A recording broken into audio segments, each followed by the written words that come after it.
You hear something, Peggy? Huh? Hear what? Thought I heard someone yelling, or, I don't know, a howl. Forrest, is this a joke? No, I almost swore I heard something. Oh, and here I was thinking you'd finally started to ease up. You probably just heard some cats outside. Cats? You know, 4 legs, whiskers, tails, not dogs. I know what a cat is. But I mean, does Gallows Creek have a stray cat problem or something? Not since the rats moved in. Anyway, you ready to do the pre-flight checks? Seriously? Do we have to do these checks every time? And do you have to call them that? Reggie pays us to check the equipment before each show, and he pays us to call it a pre-flight check. But if you're sure you don't want to...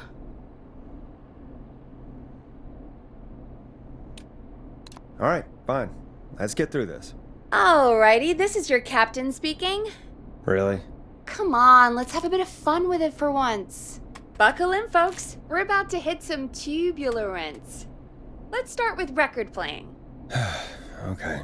Grab a record, stick it on the player, and hit play. Easy.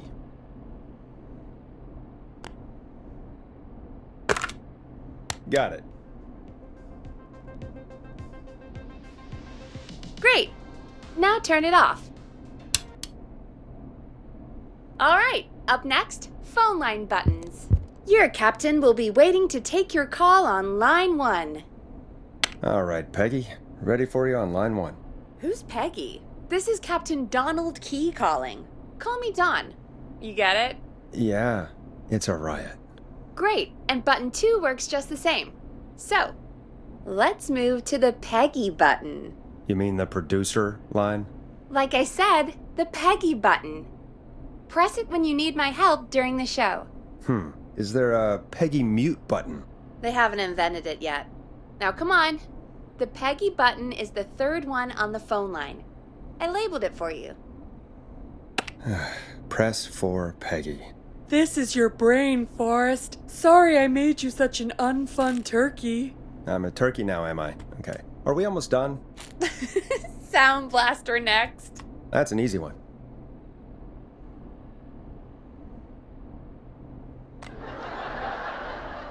There we go.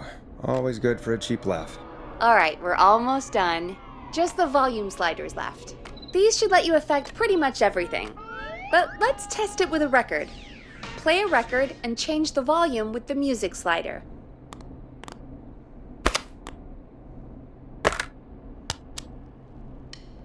All right.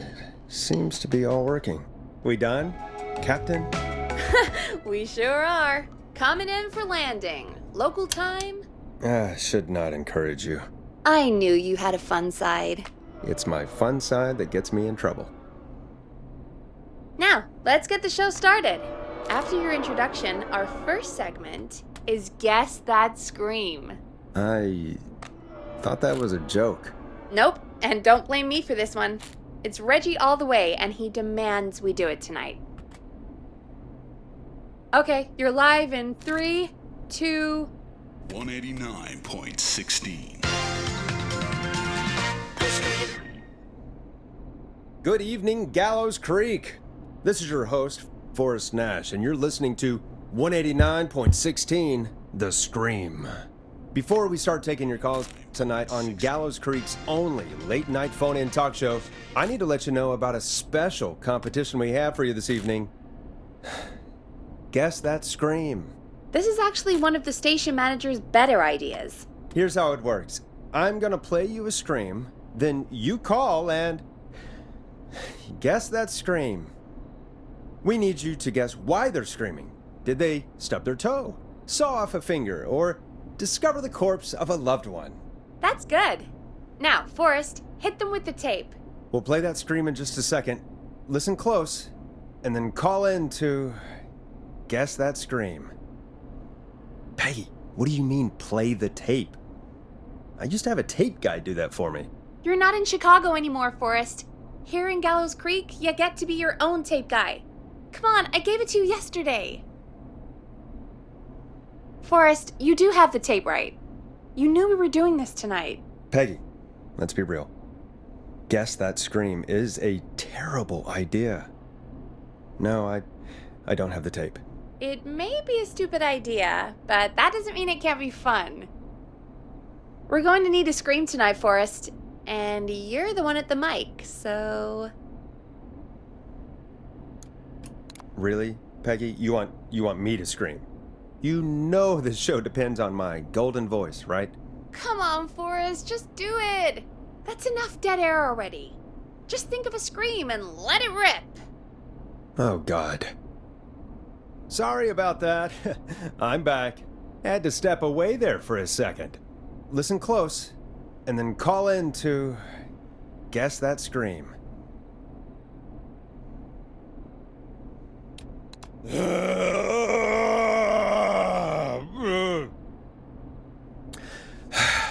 Well, folks, there you have it. Call in with your guesses, and if you get it right, you could win 2 tickets to the amazing Maze Maze and 1 free fried dough. Fried dough?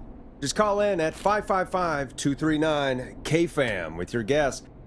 Now, here's some music while you get dialing.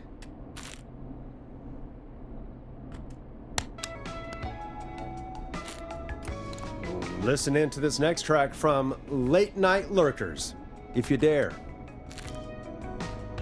Oh, God, Forrest, that was amazing!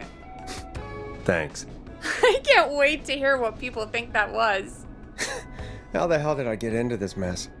Lighten up, Forrest. That's gonna be the highlight of my week.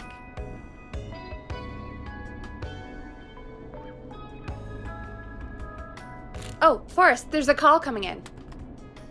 Okay, Forrest, shut the music off. Welcome to 189.16, The Scream. Caller, you're talking to Forrest Nash. What's going on with you tonight? Forrest! Thank God I made it through. My name is Leslie Harper. I'm the 911 operator and police dispatcher for Gallows Creek. Welcome to the show, Leslie. Are you calling in to guess that scream? As a 911 operator, I bet you may have an educated guess. What? No! Look, I found a body and I need your help. 911 is calling me to report a body. Interesting setup. All right, I'll bite. What's the punchline then? Forrest, I recognize her voice. I'm pretty sure that actually is our 911 operator. I think this is real. Peggy, I'm not gonna be happy if this is a prank. I don't do prank segments on my shows. It's in my contract. Forrest, I really don't think this is a prank. Leslie, if you're telling the truth, you should report this to the sheriff. What was his name? Sheriff Andrews or whatever? I'm at the sheriff's office right now. Wait, what? Sheriff Matthews is dead. What? Sheriff Matthews is dead? I couldn't get any response from the department. That's never happened before, so I came to the station and I found him. Oh, God, poor Sheriff Matthews. Do you know what happened to him? Someone got him. Someone got up very close and I really don't want to say what they did to him. Did he fight back? I don't know. I think he tried. He's surrounded by bullet casings. I think he tried to shoot at whoever it was, but...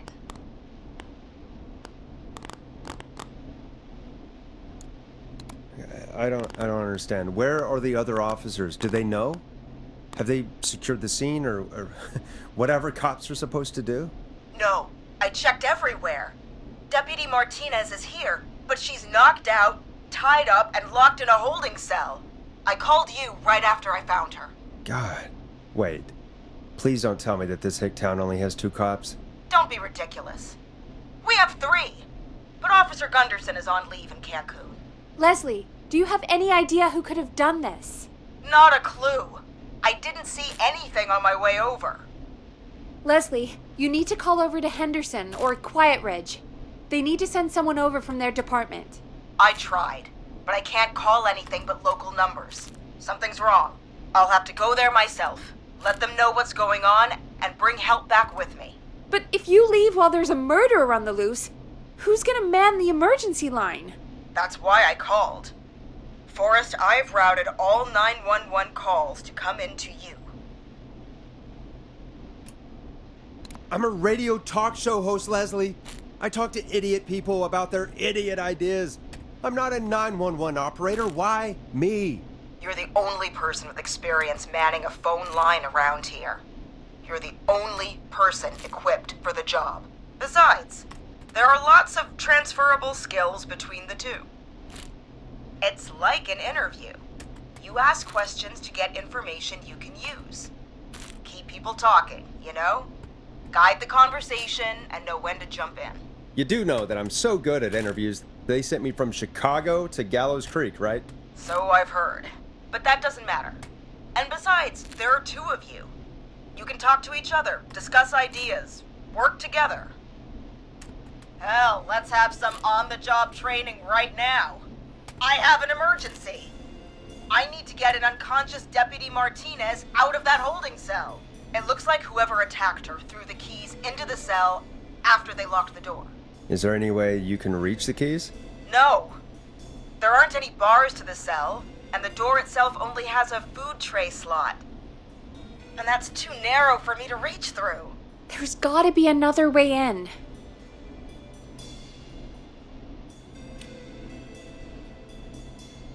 Any chance you could break down the door?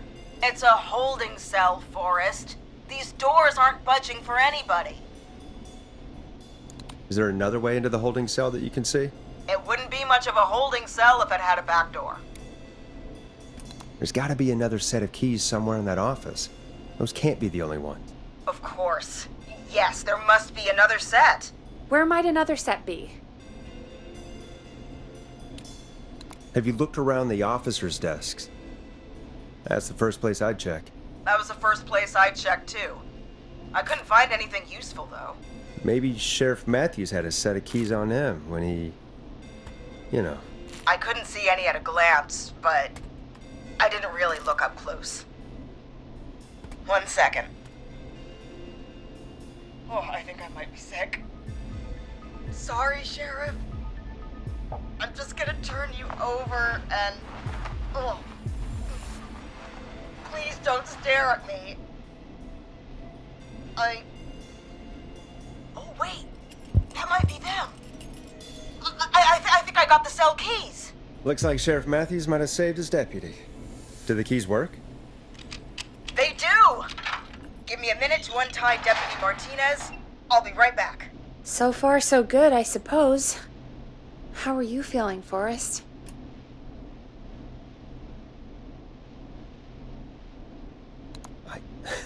I swear to God, Peggy, if this is some sort of joke, I'm leaving this town. I've never heard of anything like this happening in broadcast. I've never heard about anything like this either. But we're here now, Forrest, and we've just got to see what happens next. Come on, Martinez. There we go. Just gonna sit you in your office chair. I'll head to my car in a minute. I'm back. Deputy Martinez is still out cold. I'm taking her in the car with me to get help in Henderson. If the killer came back now, Martinez would be a sitting duck. That's a good idea. We don't want to take any risk right now. Thank you, Forrest. You and Peggy just worked together like you did earlier. You can do this. Now I'll be back as soon as What? My car! My car is on fire! What do you mean it's on fire? How the hell? Did it just go up in smoke? What happened? Wait. What? No way. This can't... Oh, Forrest, we have big trouble. What's happening? What's that noise? It sounds like whistling? Whistling? It can't be. Oh my God. I can see him, but he's dead, right? Right? But that mask, how the hell is he? Who, Leslie? Who? The Whistling Man!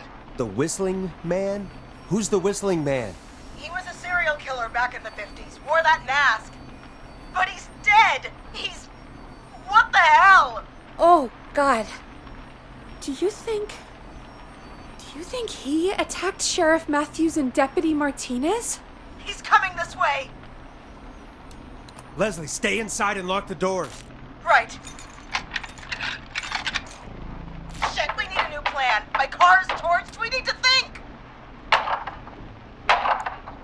think you need to stay put and hide in the station. You should be safe in there. We can't just stay in here. I need to go get help. And what if he gets in? What if he finds us? There should be police cruisers at the sheriff's office, right? Like, you should take one of those. Yeah. Yeah, that could work. Let me check if Martinez has any... I'll just reach into your pocket there, Deputy, and... Yes, got him. Keys for Squad Car 3. I saw that parked out front when I got here. Nice one, Forrest. Good thinking. But wait. How am I supposed to get us to the car? The Whistling Man is right there.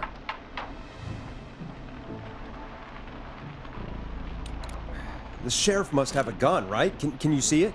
There was a gun next to him. Let me grab it. Shit. It's empty. He must have emptied it trying to defend himself. Are there any other weapons lying around that you could use? I didn't see anything earlier. Let me check Deputy Martinez's belt.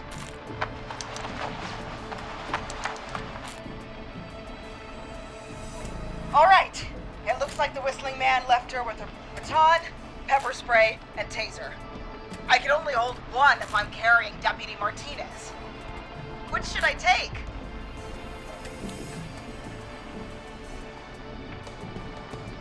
The pepper spray should be easy to use and carry. Take that. Got it. I'm just going to grab Deputy Martinez and then... Wait. Do you hear that? No, I can't hear anything. Exactly. It's gone quiet. No more knocking. You said you could see the Whistling Man earlier. Can you still see him? Let me take a look. No. I don't see him anywhere. But I can see the car. Squad Car 3. It's right there. Okay. Deputy Martinez, if you can hear me, it's time to move. Just lean on me. Yep. There you go. Are you sure about this, Leslie? No time like the present, right? So, here we go. Again, you're hooked into dispatch now, so I should be able to radio you when I reach the car. If I reach it. Speak to you soon. Good luck, Leslie. That's one brave woman. God, I hope she makes it through this. You know, I've got to say, this really wasn't what I expected when I came into work today. Well, they always say you have to be ready for everything in live radio. Oh, I think we've got Leslie back on the line. I'm putting the call through. Hello? Forrest? Peggy? This is Leslie. Are you there? Over. We're here, Leslie. So I guess you made it to the car then. Over? Sorry about the CB chat. Old habit. But yes, we made it to the car. Deputy Martinez is in the passenger seat, still out cold. I don't see the Whistling Man anywhere, and I don't plan to wait for him. So I'm going to get us moving. Jesus! God damn it! Get back! Get away from her! Leslie, what's happening? The Whistling! No! Get off her, you son of a bitch! Forrest, the pepper spray's not working. It's not getting through the mask. No!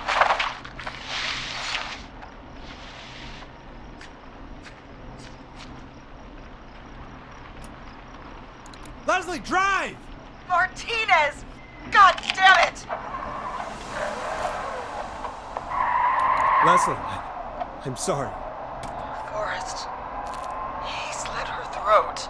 You need to get to Henderson, Leslie. We can't let this happen again. Peggy's right. We've all got our part to play now. How long do you think it's going to take to get help? Gallows Creek isn't Nowheresville, but it's pretty damn close. It's going to take a while, maybe 2-3 hours each way. Slightly less if I put my foot down. We'll do our best to keep everyone safe until then. Thank you. Just try to work together. Do what you can. All right, both. God damn it. I need a minute.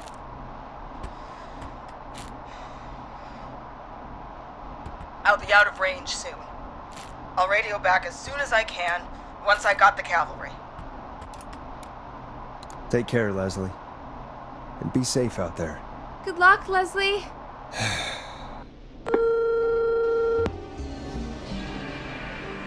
Folks, you heard it here. We've got a killer on the streets of Gallows Creek tonight. Please make sure to stay safe. And Leslie, we're counting on you. We're gonna get back to the show meanwhile. If you have anything on your mind or have any information about this Whistling Man character, then give us a call. We'll talk here on 189.16, The Scream. For now, here's another hit record for you all to enjoy. Let Storm Riders take you on a rock and roll ride with the Glam Jam. This is not what I signed up for, Peggy. This is actually insane. Did she really say it's gonna take her 4 hours? This guy's gonna kill half the town in 4 hours. Forrest, that's not helpful. I know, I just... Who is this Whistling Man character anyway? He was a serial killer back in the 50s. Edward Marshall Mooney. Went around in a freaky mask, whistling, and killed about a dozen folks in Gallows Creek. No reason for it. No motive. He just did. Okay. What happened to him? Well, police chased him up to Ellis Point one night. We call it Whistling Point now. And it was on this night actually. The police cornered him and he jumped into the river. His body was never found. So is he alive? Dead? I mean, what's the story? Story is he's biding his time, waiting to take revenge on the town. All right, that's the story. What's the truth? Other than we have a whistling killer on our hands tonight, I don't know. I guess we'll find out what we're dealing with, whether we like it or not. I guess so. At least we got the word out, I guess. What kind of listening figures do we get at this time? On a Thursday after midnight? Could be around 35? 35. Isn't 3,500? Huh. I didn't realize Gallows Creek was that large. No, 35 people. At best. 35 at best? 35, yeah. It's a school night. And what's the population of Gallows Creek?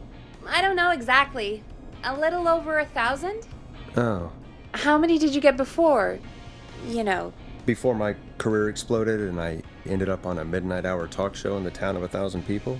Yeah, before that. Around 5 for most shows on the low end. Big Gas could pump that up to 10, 15, easy. 5,000 on the low end? We could only dream of that. 5 million. Million? Yeah, sometimes that's just the way it goes. At least the Whistling Man hasn't killed me yet. I guess. Yeah, I guess we're gonna learn a lot about perspective tonight, huh? Oh, we have a call coming in. Take it when you're ready. Hello, caller. You're live on 189.16, The Scream. Is everything, all right?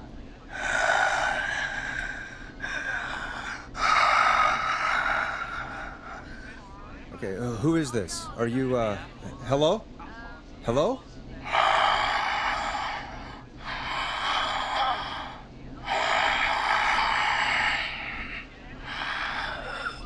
Okay, what's your name and why are you calling in?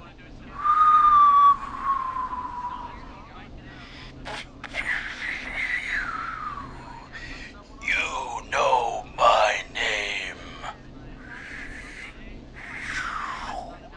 I've come back from the dead to kill again. No one's safe. Do you accept requests? I've got a list of names I'd love to see in the obituaries. Maybe you must make a sacrifice to us. A sacrifice? To us? I mean, me.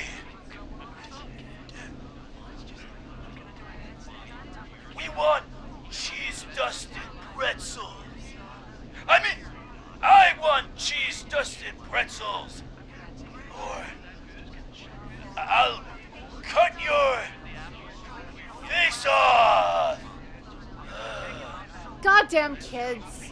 I'm cutting them off. Not yet. I want to deal with them.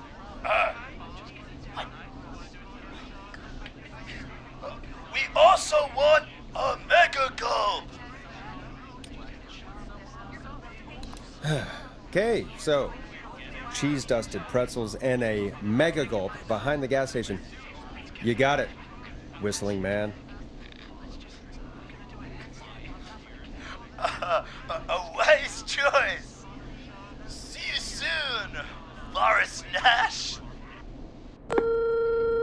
Needless to say, I won't actually be going out to the gas station to buy anything for these kids. And none of you should be going out tonight either. We've got an actual killer out there. Anyway, this next one's dedicated to all of you staying inside with your doors and windows locked.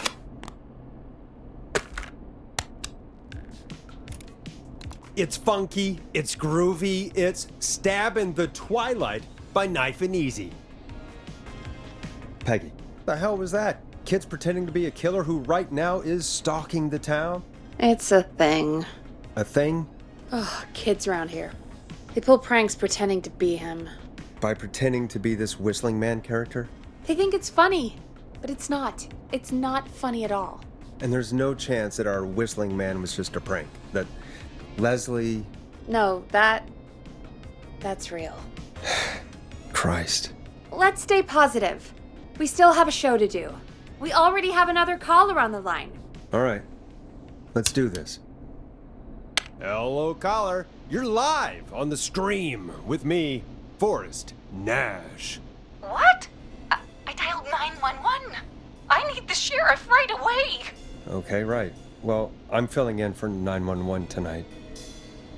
What's your name and what's your trouble? My name is Sandra Sharp, and I need the cops now. I'm sorry, but the cops aren't coming.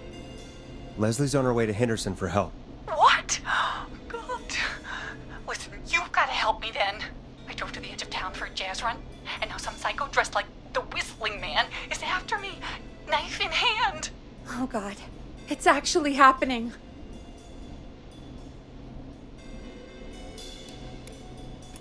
Where are you now? Did you escape to somewhere safe? Oh, I did, baby. I jazz ran all the way to my car and nothing flat. But I dropped my keys somewhere along the way. I never locked the door, at least, so I've got a place to hide, but I can't get moving.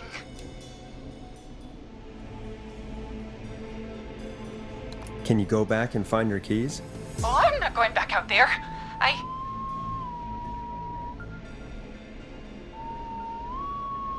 Oh, shoot. Oh, he's back. Look, I don't know a thing about cars, but I gotta start this engine without the keys. And you're gonna have to help me. Wait, I don't... If it helps, I've got a toolkit buried beneath my spare sweatbands. I'll call you back when I find it. You're listening to 189.16, The Scream. Hosted by me, Forrest Nash, your friendly neighborhood radio host, mechanic, and savior. Sit tight while the record spins, folks. This one goes out to you, Sandra.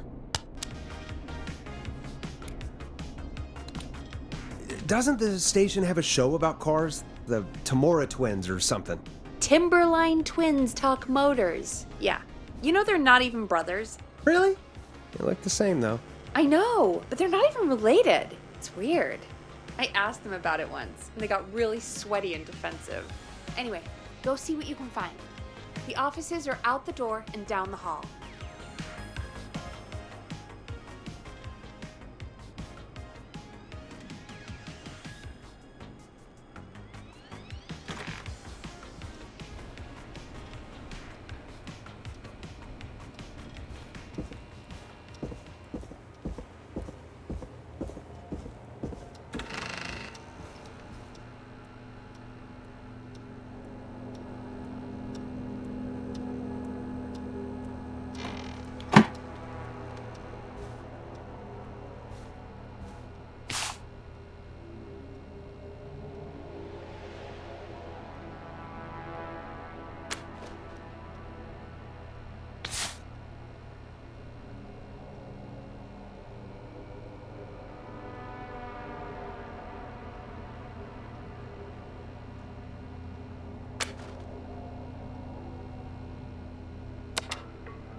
Now this has to be important.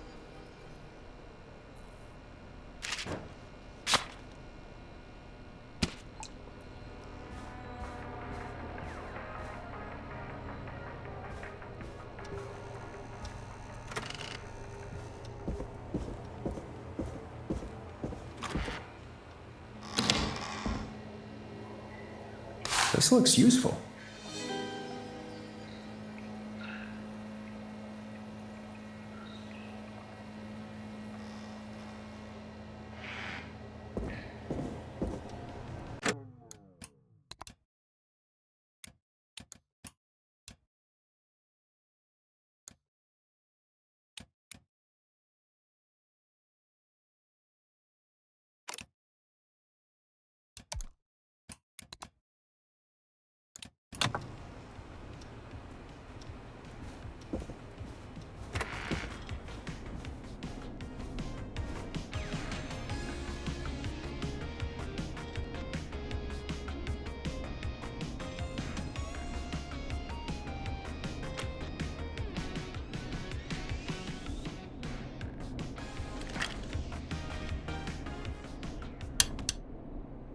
You find anything? Yeah, I found a magazine about hot wiring cars. Well, that sounds perfect. Time to turn the music off. Caller on line 1. Thanks, Peggy. We're back with 189.16, The Scream. How are you holding up, Sandra? The creep's looking through the parking lot trying to find me. But I've got my tools, and I'm ready to get this hunk of junk moving. How do we start this baby?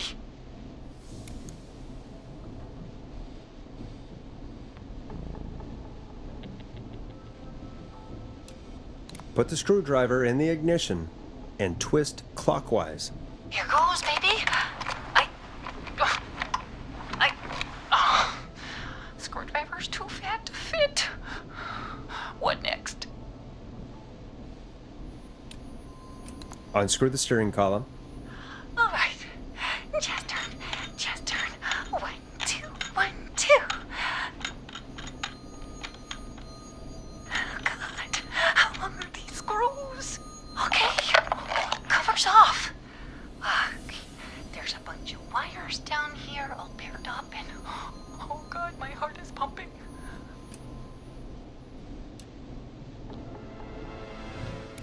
You're doing great. Okay, we can do this. There's a red wire, a blue wire, a yellow wire, a green wire, and a brown wire. What's the serial number on the steering column? The number is 576-894-320.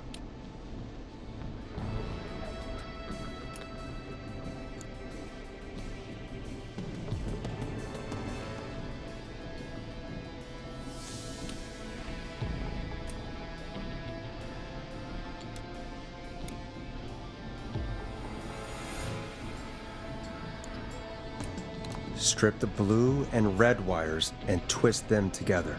Okay, here we go. Blue and red and twist and turn and...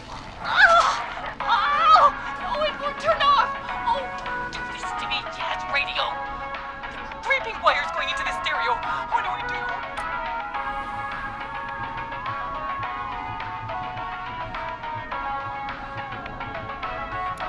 Cut the middle wire.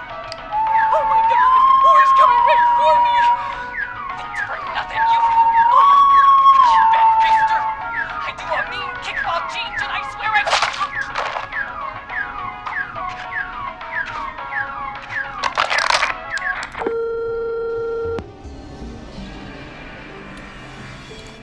I'm so sorry, Sandra. You didn't deserve that. That poor woman. Folks, Gallows Creek just lost one of its own. Everyone, please stay home. Stay home, stay safe, and stay tuned. This next track is dedicated to Sandra. Taken too soon.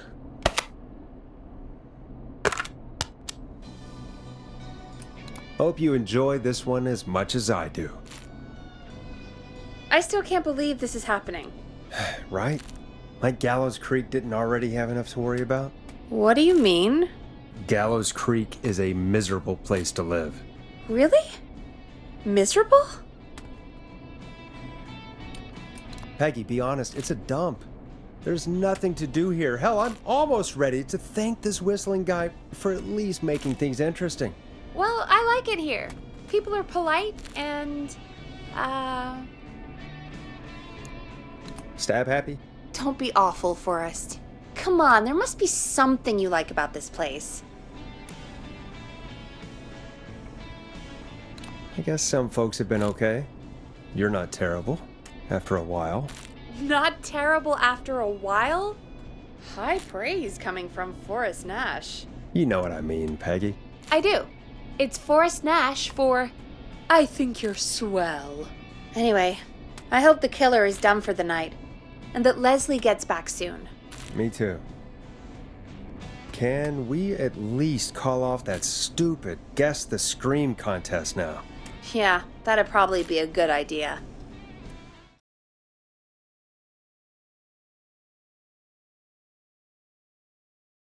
Caller on line 1.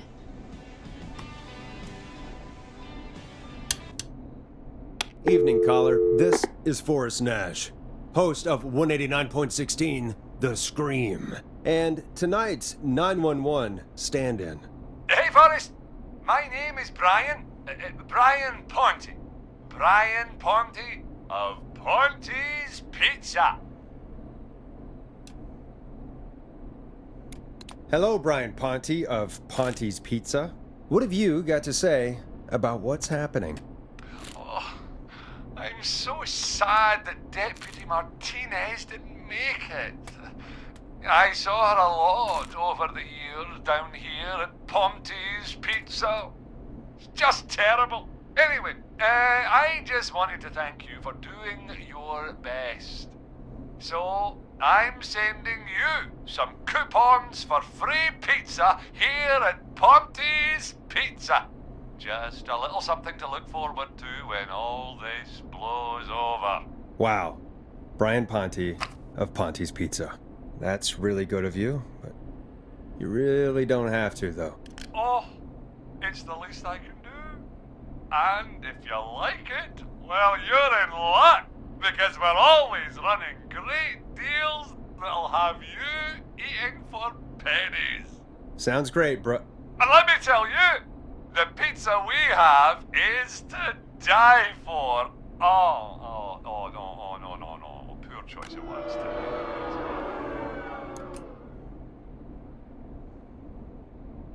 Yeah, that didn't come out great. I'm sorry, Forrest. Well, I just hope I didn't put you or anyone else off coming on down to Ponte's Pizza. We've got a great special this weekend. Our famous beer and pizza deal. Wait a minute. Come on down to Ponte's Pizza this weekend. You've just got to pay for one slice to get yourself. God damn it, you're just calling in to advertise your shop. Peggy, hang up on him. Done. Oh, real quick, before I forget, it's probably time we played a paid ad. Now, a word from our sponsors. You know how to play an ad, right? Sure. Done. Great party, man. Thanks. Can I grab another beer? Hey, sure thing. Let me grab you one out of the fridge. Oh no, we're out of beer. What am I gonna do? The party is going to be over.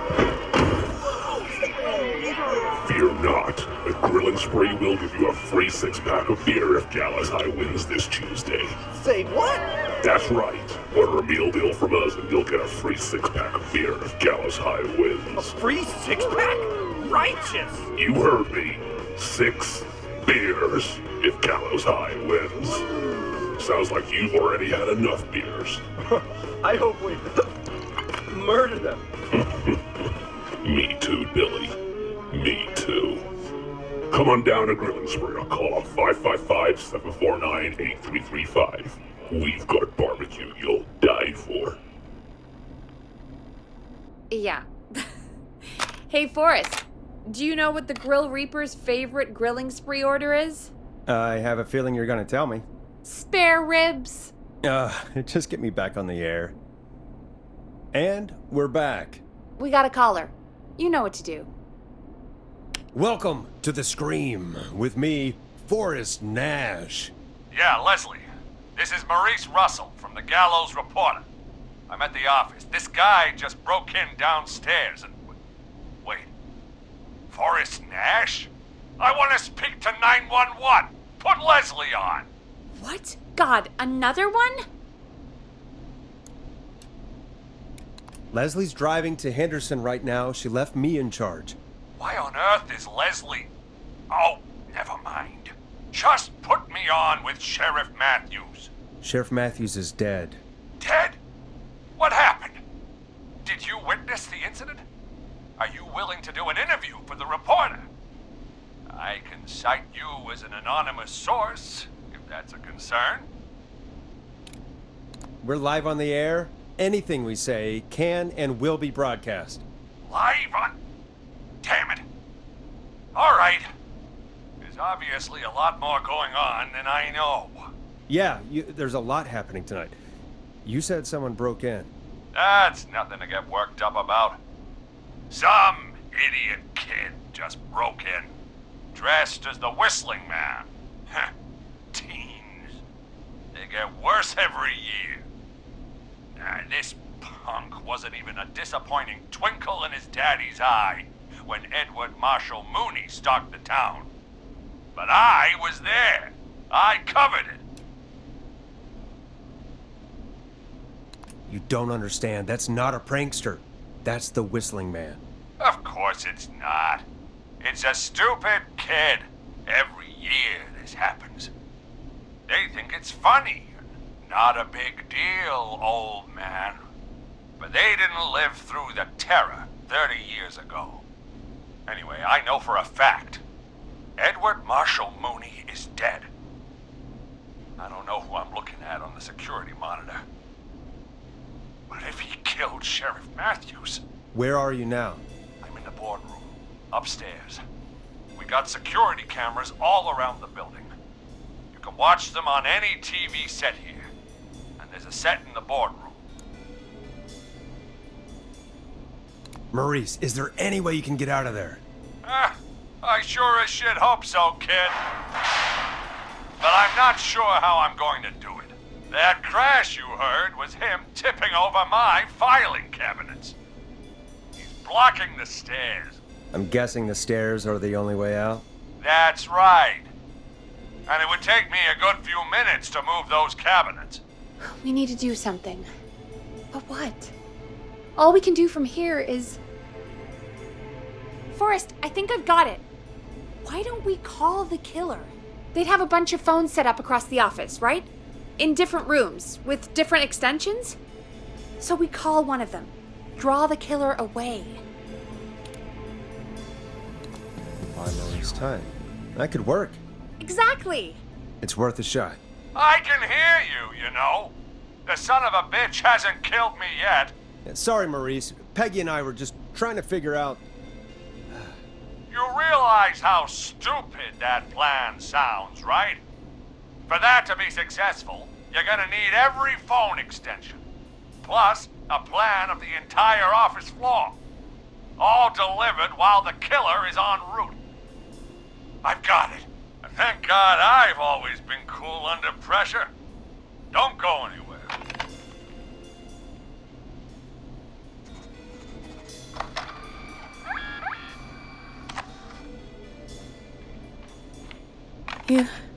You don't think the killer got him, do you? Mr. Russell.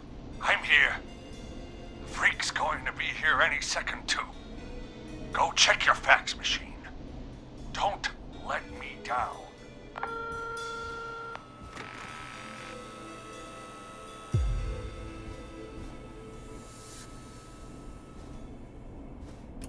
Go, Forrest!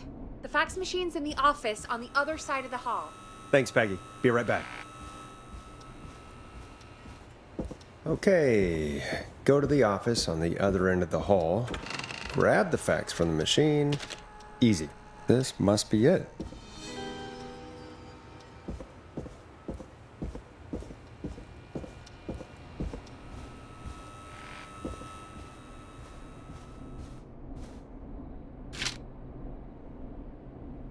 Hey, did you get the fax? Yes, I have. Mr. Russell, you still with us? I am. You get my fax? Yeah, I got it right here. Good. I knew you could at least manage that.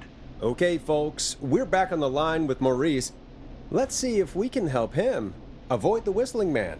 Here's the situation.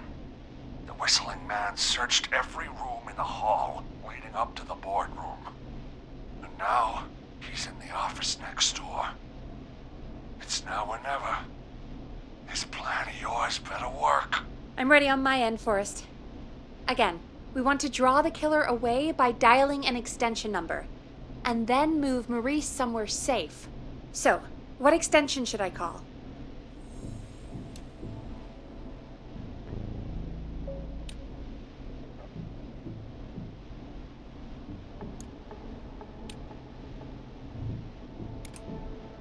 Call the kitchen, the extension is 02. Got it. I'll put the call through when you're ready. All right, Nash. Where do I need to go? You're moving to the kitchen. The kitchen? The same place you're sending the masked freak to? Forrest, this seems like a really bad idea. Are you sure? Fair points all around. I'll pick somewhere else. Thank you, Forrest. Where should Mr. Russell go instead?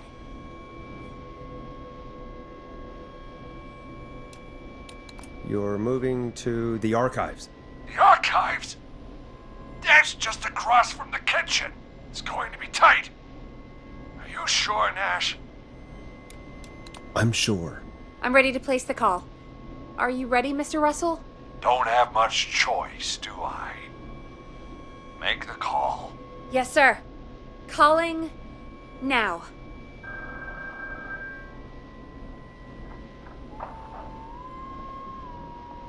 I can't believe it. He's actually heading to the kitchen. Don't worry, Maurice. You can thank me when you're safely home. Thank you. It's your producer I'll be crediting if I make it through this. The coast is clear. I'm shutting off the TV so he won't see me on the security cameras. Then, making my move. I'll call when I get there. Do you think he'll make it okay? I'm sure he'll be fine. But now what do? We gotta find some way for him to get past that barricade. What do you mean? I don't think calling the Whistling Man is gonna buy Maurice enough time to move those cabinets. We gotta think of something else. Yeah. Maybe we could... Oh! Call incoming. You ready? Ready as I'll ever be. Put him through. Alrighty. Mr. Russell, are you there? By the skin of my teeth I am. He came out of the kitchen almost as soon as he entered. Thank God I made it in here just a second before. The killer already searched the kitchen. He probably didn't have to look around much. Did he see you? Are you safe for now? He didn't see me, no. Let me just check the security cameras to see where he went. Looks like he's heading towards the cubicles. We have enough intern desks to keep him busy for a little while. I'm not out of the woods yet, though. Right. Let's review where we are. So, the only way out is by the stairs, which the Whistling Man has blocked with furniture.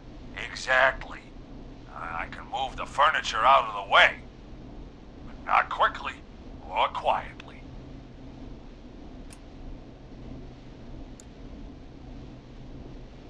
What if you played dead? Maybe the killer would walk off and you could get out after him. Nash, he knows I'm not dead. That's the whole reason he's here. To kill me. Maybe you could fight him. Knock him out for a few seconds. Son, I am 55 years old. If this freak killed Sheriff Matthews, I don't like my chances. Now, if this was 1951, Back when I was a champion bantamweight boxer in college, maybe. But not today. Could you lock him in a room? That'd probably buy you time enough, right? Maybe. But the damn fire regulations say every door in the office has to unlock from the inside. He'd be able to get out just as soon as... Wait, no, I got it. The secret archive through my office, where we keep our most sensitive records. Ooh, a secret archive? Reggie would love that. What have you got back there? Juicy secrets about outer space? Peggy, I don't think now's the time to be playing around like that. You're right. Sorry, Forrest. Kids, we're in the big time now. I've got it all figured out. The secret archive. There's no lock on the inside of that room, only the outside. You can't break out. If we can get him in there, and I lock him in... We can catch the son of a gun. Exactly. Oh my god, Forrest, we might be able to end the nightmare right here. So should I call the secret archive then? You can't. The archive is a room for secrets, not gossip. So we don't have a phone in there. Oh, we're gonna need to change it up then. Any ideas, Forrest? Maybe we could use a radio. There's no radio in the secret archives. Are there no radios at your offices? I don't have one in my office, but... What is it? Our sports reporter, Hopkins. He has a little portable radio he never turns off when he's here. That might be what we need then. Is his portable radio still there? It should be. It's what he calls his work radio. It should be here in the archives, actually. Let me just take a peek around. Great job, Forrest. Looks like you picked the perfect place. He hadn't found it yet. Let's congratulate ourselves later. I found the radio. It's right where I thought it would be. It's all coming together. I'm just going to turn it on quickly, make sure it's still got some juice.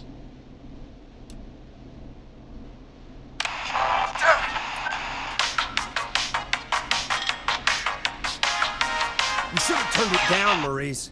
Do you think I don't know that? Shit. Let me check the security cameras. I can't see him on the camera. I think...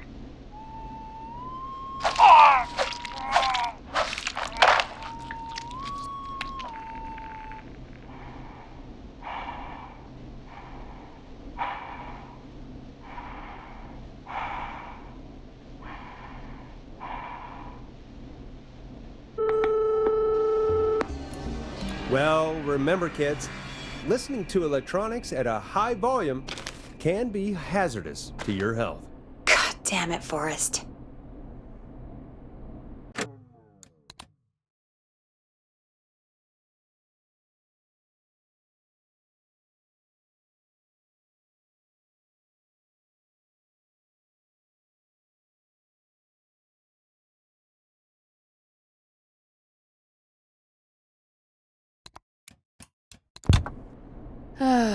Let's put on a song.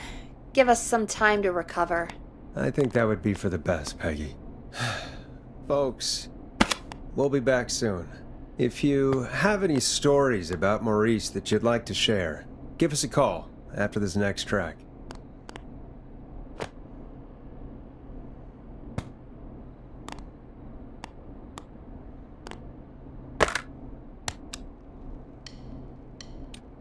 You're gonna love this next track. Well, this is gonna be a long night. Oh, really? I feel like it's going pretty quickly to me. I could ask you some questions to speed things along. You're gonna interview me. You sure about that? You're not so scary. Besides, we've been working together like a week now, and you're still all shrouded in mystery.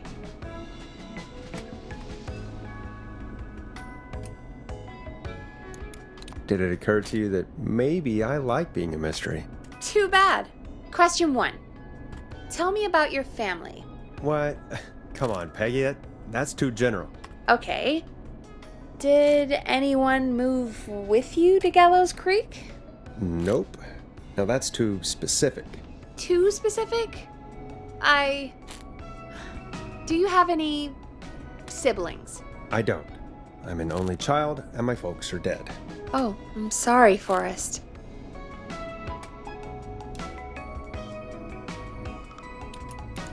Oh, it's okay, Peggy. That's how it goes. Anyway, what about you? Any siblings? Your mom and pop still around? I thought I was asking the questions. You are. I'm just making conversation now. Oh. Well, my folks went the same way as yours. Oh. What happened there? My dad walked out when I was about 13. He'd been a wreck for a while. Then he got himself into a wreck, and, well, that was Dad. Mom didn't take it well. She remarried pretty quick after that.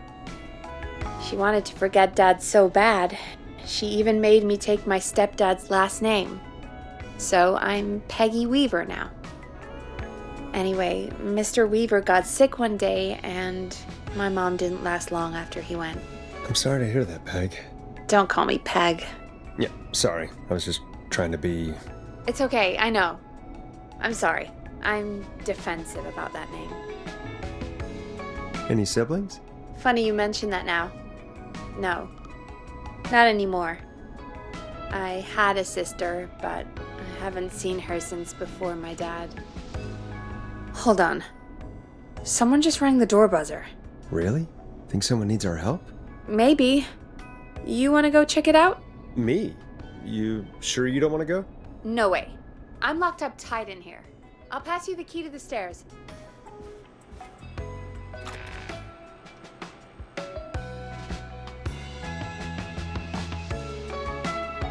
Okay. Down to the first floor, then check the door.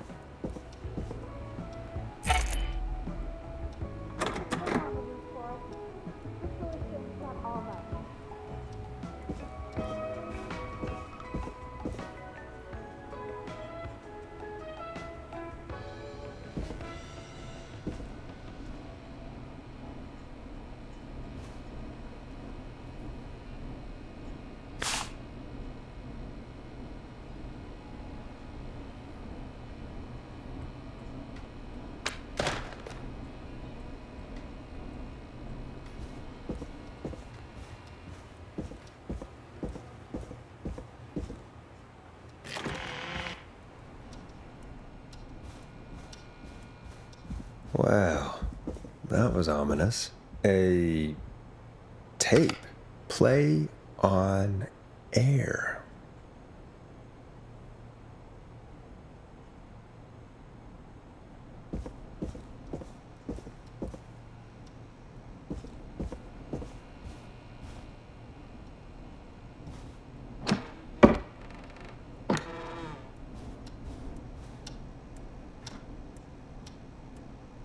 Nice. New music to play.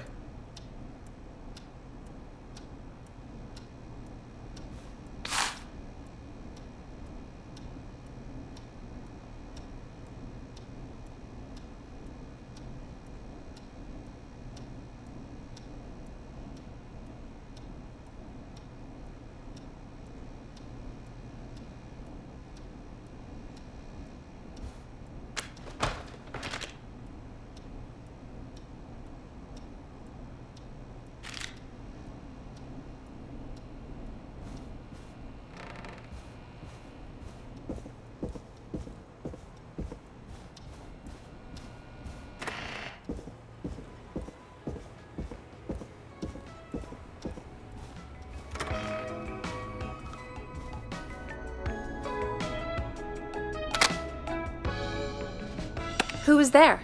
I didn't see who it was. Are they still out there? No, they left as soon as I went down there. They pushed a cassette through the door. It says, "Play me on air." All right. Well, turn the music off and play it.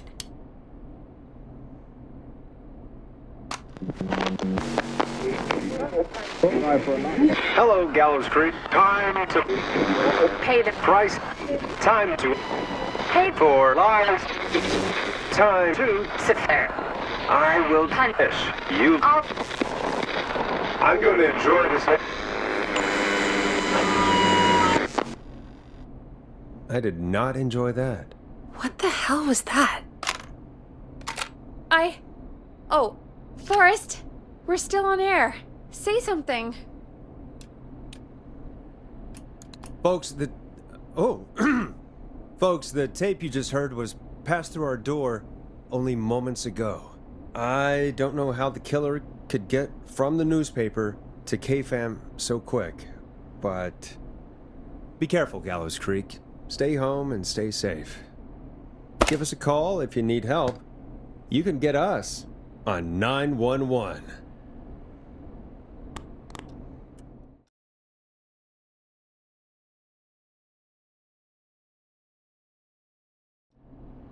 Thank you again, Mrs. Mackenzie, for the helpful tip. The bagger at the grocery store cannot whistle. We'll remove her from the suspect list. Let's go to a break. I need you for a second. All right, folks. We need to take a quick break. This one's for all those folks out there keeping the hatches battened. Time to go on the journey that is Blast Processor with their hit song, 1980X. All right, Peggy, what's up? I pushed a cassette under my door. Go play it.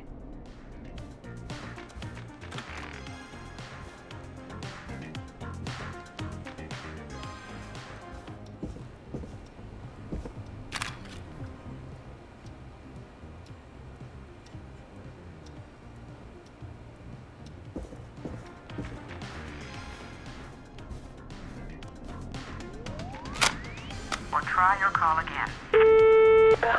Straight to voicemail? My God. Are there any professionals at KFAM? This is Gina Franklin. I'm calling because your backwater station has not honored our agreement. We gave you Mr. Snatcher's newest single, the kind of honor you've never had and probably never will again.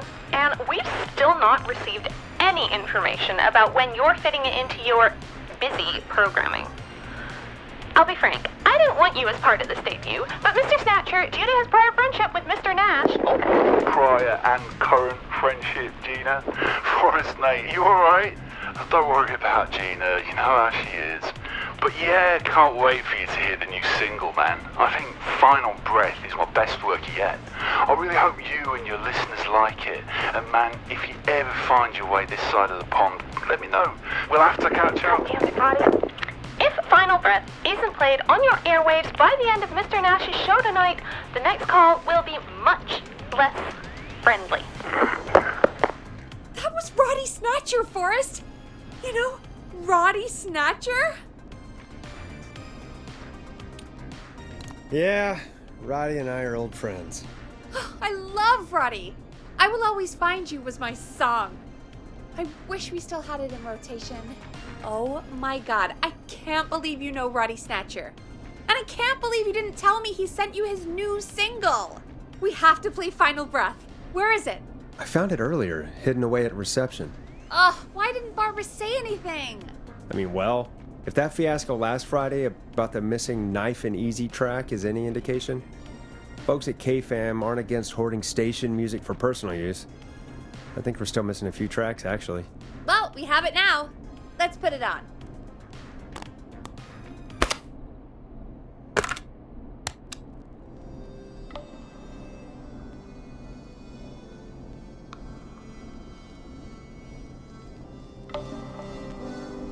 Gallows Creek, I'm pleased to say we're in for a much-needed treat.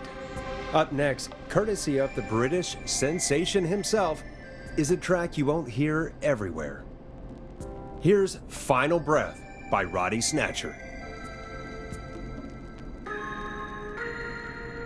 Wow. God, Roddy's the best. He is. And more importantly, we should be safe from the worst of Gina Franklin.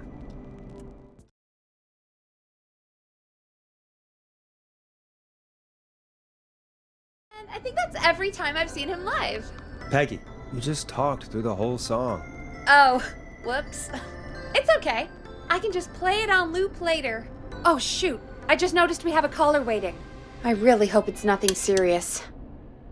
Evening, caller. This is Forrest Nash, host of 189.16, The Scream, and tonight's 911 stand-in. This is Murphy! Hello, Murphy. What have you got for us tonight? Two things, Forrest. First, happy birthday to my son, Fernando. He's 3 today, and man, being his daddy has changed my life. I've learned how to live, how to laugh, and most importantly, how to love. Aw, happy birthday, Fernando. Happy birthday, Fernando. Thanks. And now, my other thing. I'm putting the word out to this so-called killer. You think you're tough, huh? Big man with a big knife, huh? Prove it. Come face me, a true warrior, at the Gallows Waste Disposal Plant. Guess what?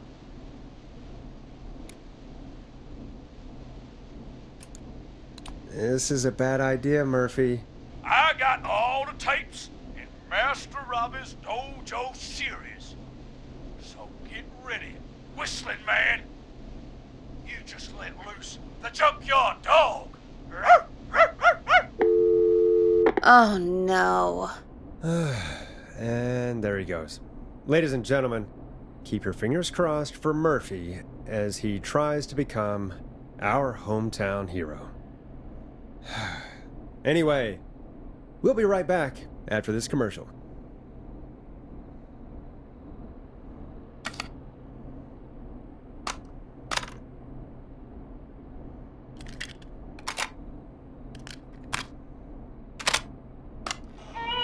The world-famous annual Gallows Creek Harvest Festival is back! We got it all out on Giblet Field. We got the Little Miss Harvest Pageant, Princess Harvest Pageant, Harvest Queen Pageant, Cotton Candy, Corn Dogs, Cornhole, Corn on the Cob, Crokinole, Country Music, Can Jam, Jams, Jellies, Jamborees, Juggling, Roller Rickies, Roller Disco Lessons, Praying. We got baby crawling, balloon popping, balloons for sale, beard contest, horseshoes, hayride, hay toss, hey you there, safe donkeys and ponies, apple bobbing, firearm, fireworks, funnel cakes, fried dough, seed spitting, sand licking, cracker cramming, and cat shop.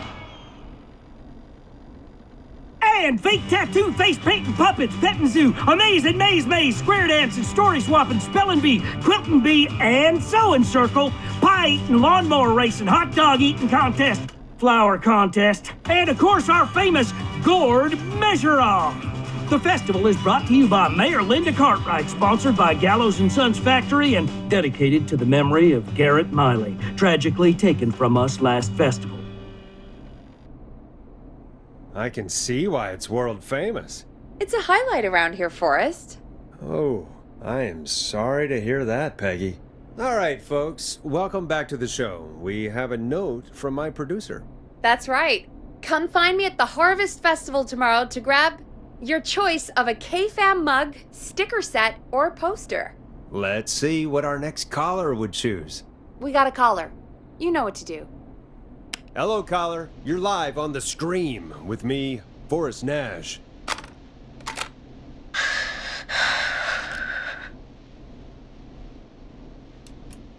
Who's there? Who is this? Hello. Are you still with us? Forrest?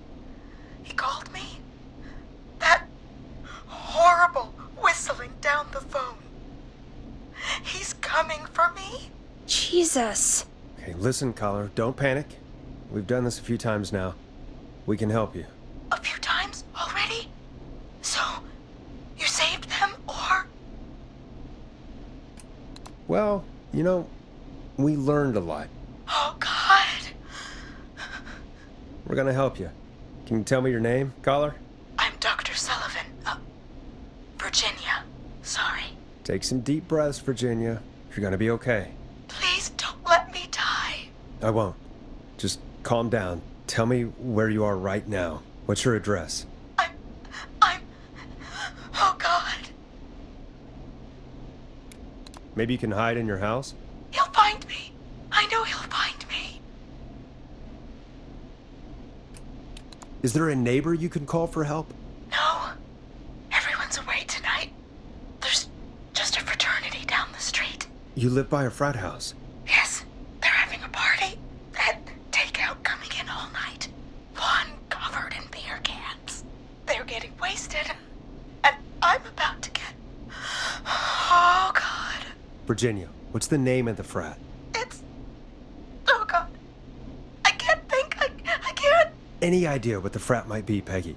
If I knew where she was, I might know, but... Wait, the takeout! If we can get takeout to the frat, we can get a message to them to go and help. Virginia, who did they order takeout from? I don't know. Come on, Virginia. Try to remember.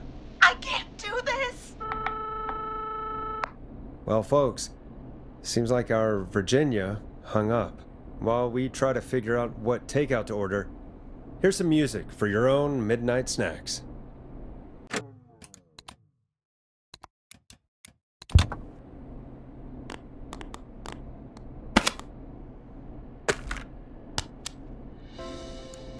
It's David Scopo with Moonlight. Peggy, what places do takeout in Gallows Creek? Off the top of my head? Well... There's the barbecue place, Grilling Spree, and you can order from Chalupa Cabras. Oh, and of course we have Ponte's Pizza. That's it, I think.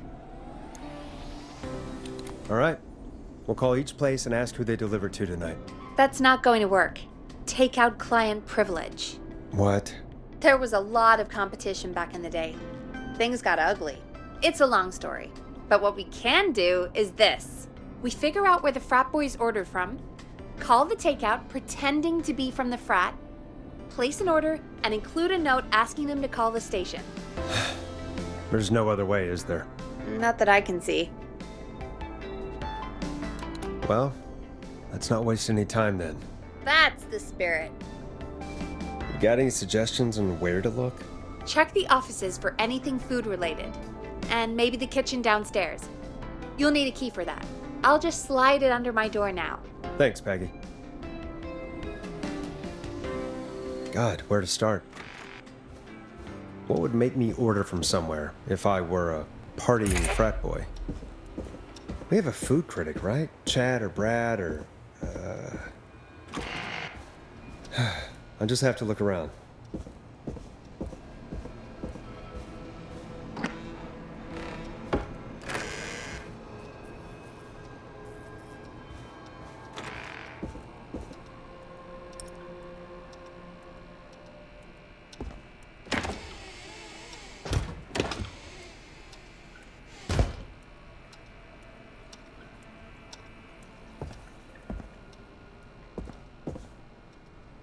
Rooting through trash.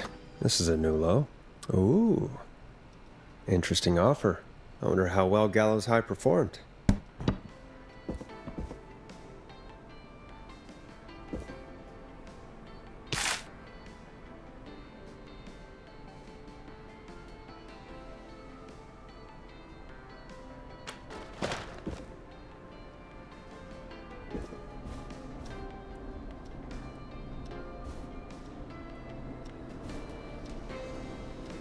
Nice. New music to play.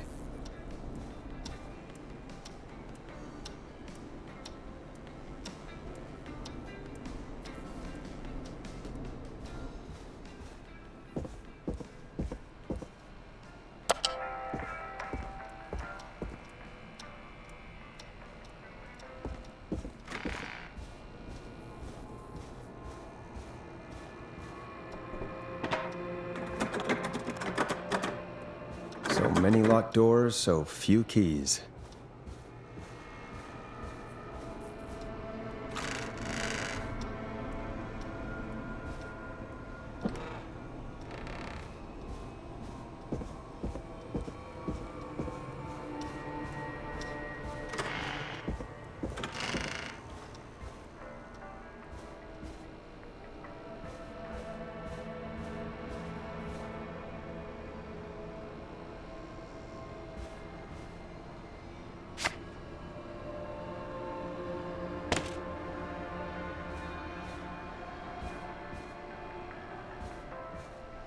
Chalupacabra.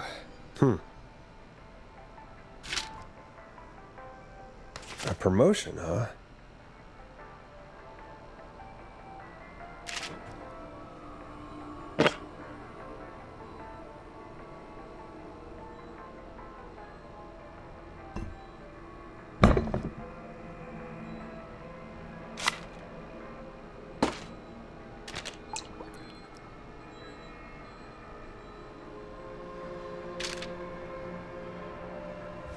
Go Gallows High, I guess.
Hey, find anything useful? Yes, I have. That's great! Are you ready to get back on the line? Let's make the call. Okay, Forrest, shut the music off. Okay, Forrest, what'll it be?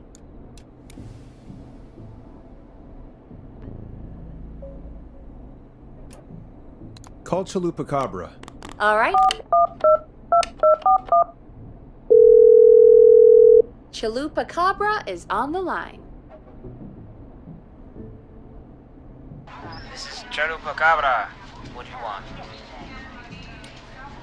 Hey, dude, what's going on? Right. What do you want? I want that burrito. A big burrito. From my Frat House brothers. Okay. Address. Same place as before, you know. The Frat House. Same place? Oh yeah, I have it here. Oh, and one more thing. Can you add a note to the order that says to call K-Fam? Yeah, we'll do it. And now we wait. We should put a song on. Agreed. This one goes out to our delivery workers.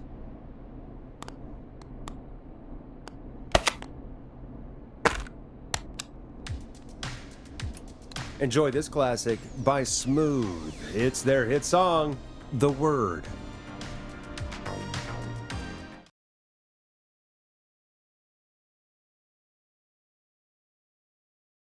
Which of the takeout places would you order from? To save Virginia? No, where would you actually eat? Oh, I mean, they're all pretty equal. You mean equally awful? No, equally good. But if I had to order, not Ponty. He's not Ponty. Right. So, between Grilling Spree and Chalupa Cabras. I mean, it depends. Do I want a plate full of meat? Or do I want really, really good nachos? It can change depending on the day, you know? Yeah, fair enough. Maybe I... Hold that thought, Forrest. We've got a call coming in. Hello, caller. You're live on the stream with me, Forrest Nash. This is Dudley from the Brotherly Fraternity of Engineers. I have a note to call you. Hey, weird question. But you aren't the only ones on your street tonight, are you? No, sir. I think everyone on the street is in tonight. Yeppers. I've just visually confirmed it. I see cars in the driveways, and a couple of lights on. Everyone's in, yeah. Oh, and you've not been throwing a loud party all night, have you? I certainly hope we haven't disturbed our neighbors. Why do you ask, sir? Forrest, we have a new call coming in. Forrest, line 2. Hello, you're live on 189.16, The Stream. Forrest, it's the whistling man. He's at the door. He's... Oh my god. It's you, isn't it? Clive, I didn't talk.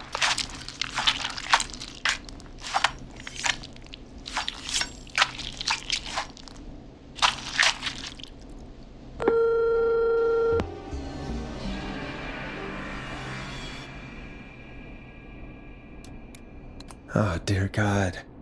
Poor Virginia. You did your best, Forrest. To everyone listening, I know things look bad, but please don't lose faith. We will stop this whistling man. And I think Virginia may have just given us the clue we need.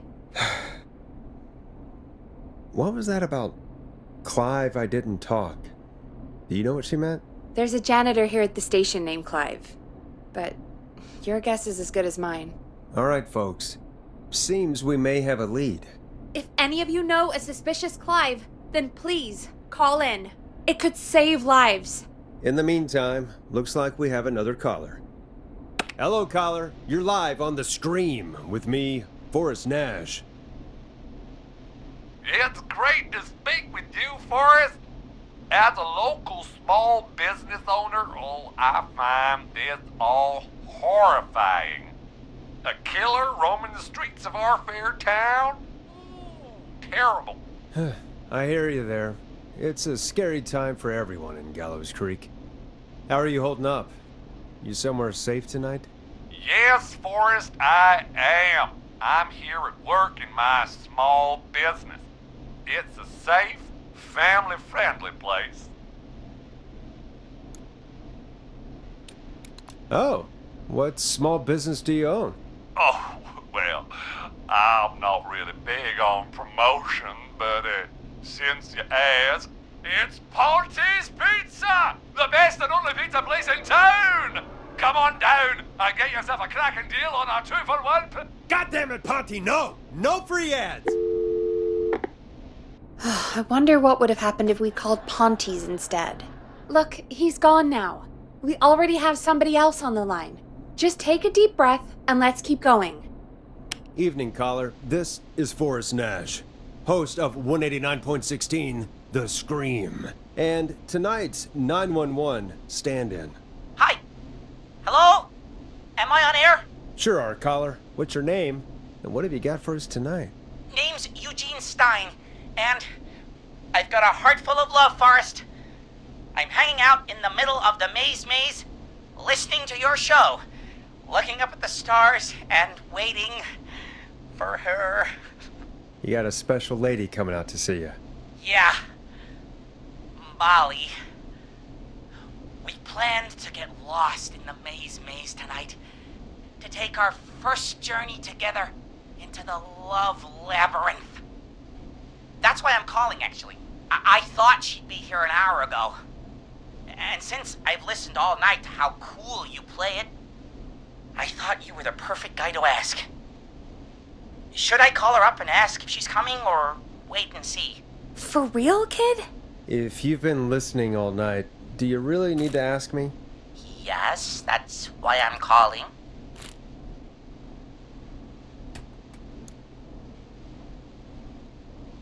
Eugene, you really need to go home to your parents. My parents are dead, actually. But, Oh, jeez.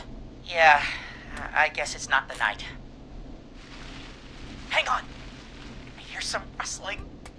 I guess she came after all. Molly! I'm in the middle! It'll take a little while to get here, but, thanks again, Forrest. Good talking. Wait a second. Molly can't whistle. No, this is supposed to be the best night of my life! Not the worst. Eugene, do you know the way out? It wouldn't be the maze if he could just remember the way, Forrest. She's right! Listen, Eugene, breathe, hide, and call back in a minute. We'll get you out. I'll do it for Molly. But please, hurry! Well, listeners, while Peggy and I deliberate, here's a track for all you lovers out there.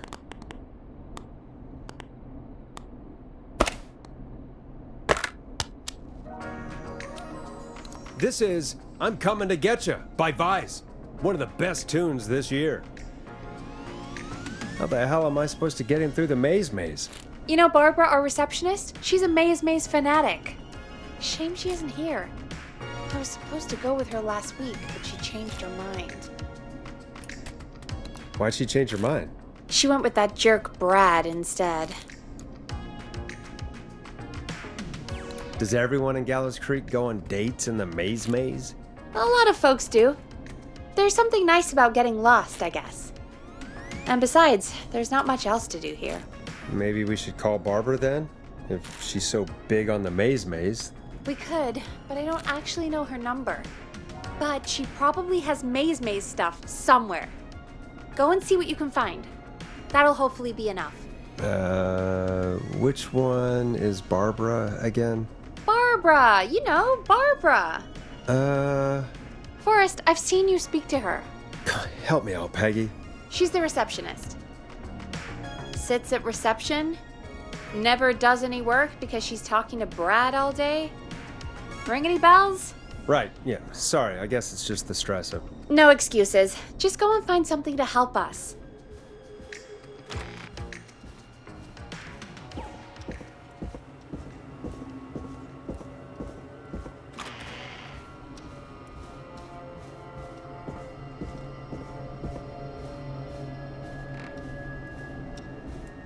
Bingo. Here's what I was looking for.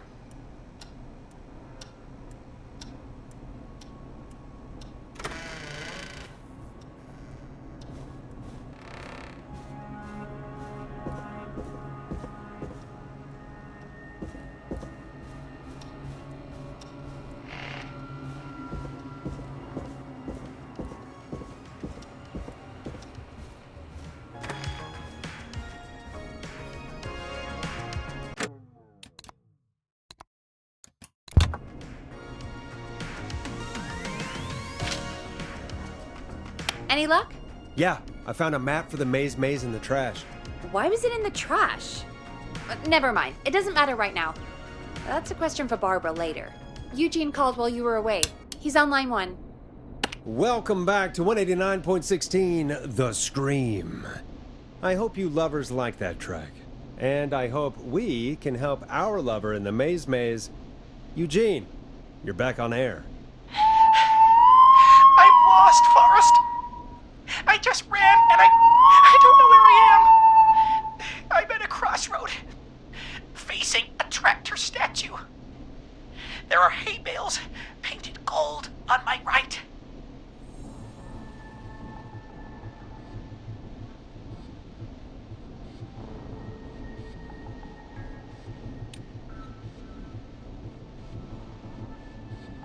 Go left.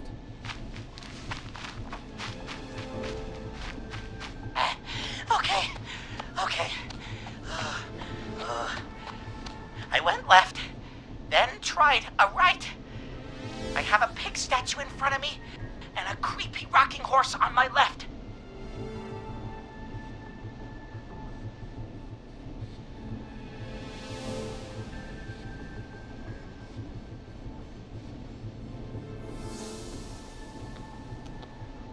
Go forward. Okay, here I go. This, doesn't look right. No, I'm going back to where I was. Jesus! Oh, shit! He's cutting through the walls! Where do I go? Go right! Okay, I'm going! Please, no! You don't have to do this! Ah! I think I'm gonna be sick.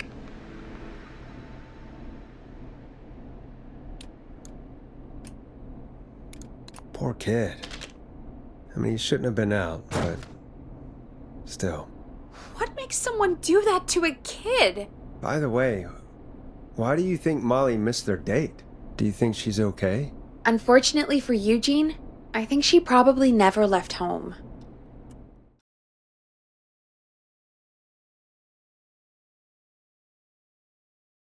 And thank you for calling in, Mr. Walton.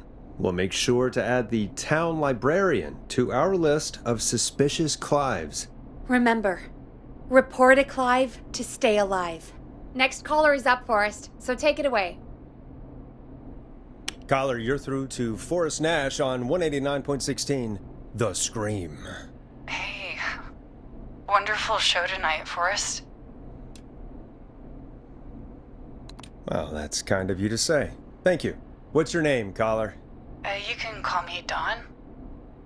Could you play my tune, Forrest? Your tune. Sure. Long Ride Home. That old song. Sure. We got it. I think I played it the other day. Thanks. It'll be good to hear it again. All right, folks. Coming up is that old classic. Forrest, I don't think you're gonna find that song. What do you mean? I played it a few nights ago. I know, but, we don't have it anymore. What are you talking about? I threw it away. You threw it in the trash? No, I threw it out the window earlier today. Peggy, that's a bit extreme, isn't it? Brad was annoying me all afternoon. He played it on repeat because he knows I don't like it. So I grabbed it and threw it right out of one of the office windows. Not my finest hour, but I can only take so much. For shame, Peggy. For shame. I know. Let's just play a different song. We've got more important things to think about anyway. Gotcha. Okay, folks. Here comes some unrequested music. Sorry about that, Dawn. Maybe try again tomorrow night. Sorry. Here comes one of my favorites.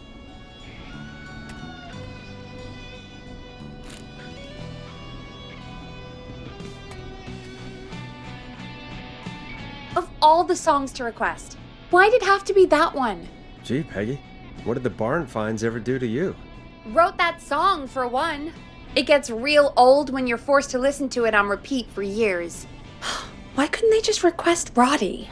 Oh, Forrest, scrap the song. We have another caller. Sorry to cut the music short, folks. Callers take priority tonight. Welcome to 189.16, The Scream. This is Forrest Nash. Forrest? Oh, thank God. It's me again. Murphy. Hey, how'd it go, Mr. Dojo? Oh, the killer got me, man. Why did I ever trust a guy named Master Robin? I warned you not to. Hindsight is 20/20, okay? Forrest, we need to do something. Goddamn piece of... You came to the gallows waste disposal plant. Beat on me, man. Carry me inside and lock me in a dumpster. I got a flashlight, but... Oh, goddamn. I smell smoke. I think he's starting a fire. Hold on, Murphy. We'll call for help right now. You gotta hurry, man. I need someone here now or I'm gonna die. Peggy, get the fire department on the line. On it. All right. Now just... Come on, pick up. Hi. Yes, I'd like to report a fire over at the Gallows Waste Disposal Plant. It's an emergency. What do you mean it's not operational? Why is there no backup vehicle? Oh, god damn it! Forrest, that evil son of a bitch slashed the tires on the town's only fire engine. They can't do anything. But I have a few friends who live nearby. Maybe one of them can save Murphy. Where do they live? My friend Alex lives on the corner of Haddonfield and Romero Street, and Catherine lives on the west end of Myers Lane. And there's Jericho on the east end of Myers Lane. But he's old. Really old. Okay, I'll check the map, see who would be best to do this.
All right, Forrest, who should I call? Who can help Murphy? Call Alex. All right, give me a second.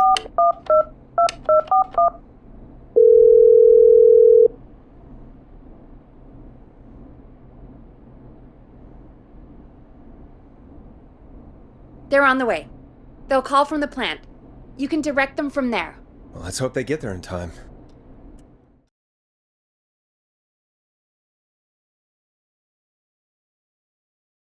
Forrest, I'm getting a call.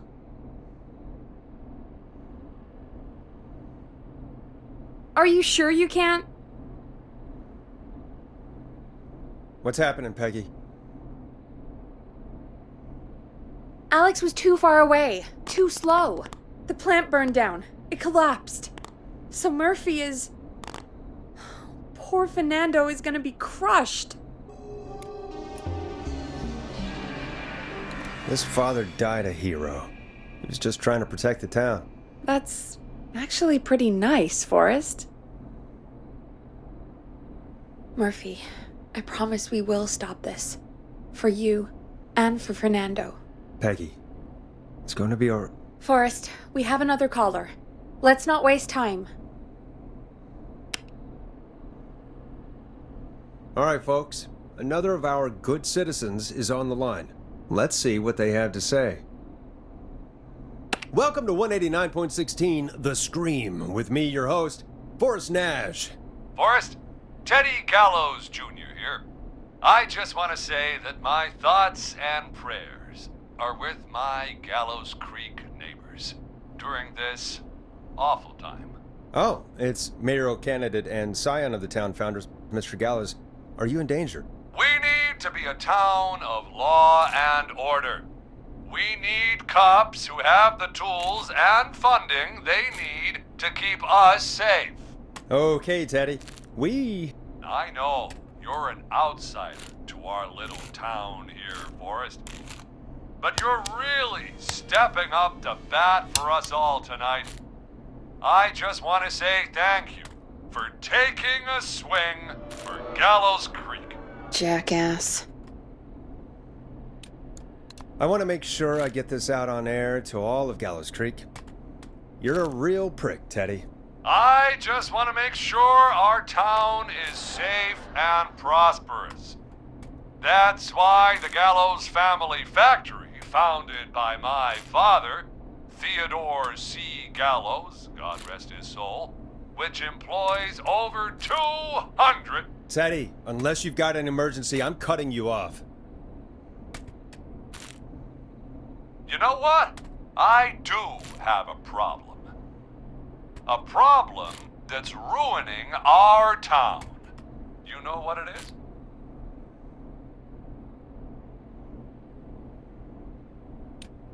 I didn't ask about a problem. I said emergency.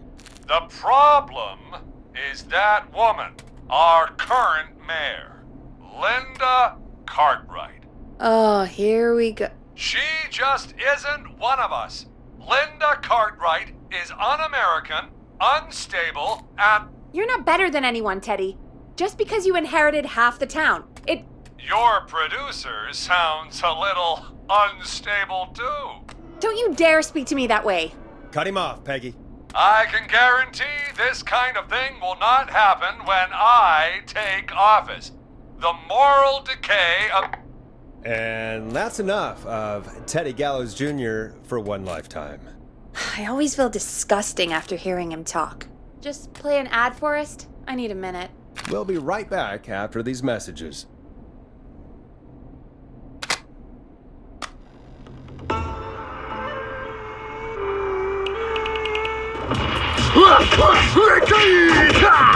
Do you seek ancient wisdom? Do you want to double your power? Are you ready to unlock your inner warrior for only $24.99? Then step into Master Robbie's deadly dojo of Kung Rate and receive direct by video warrior instruction from me, Master Robbie.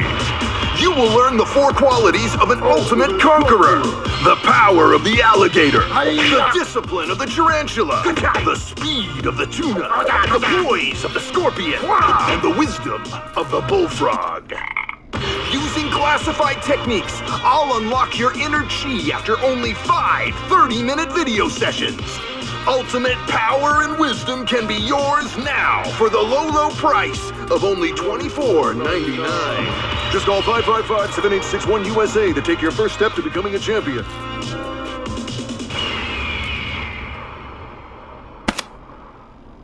Never forget the element of surprise! If you buy today, you'll receive 2 additional VHS tapes, the Tornado Technique and Karate Lovemaking. Call today! Jesus, you know, after what happened with Murphy, I think... Yeah, we should take that out of rotation. Kind of a shame, though. It is pretty fun.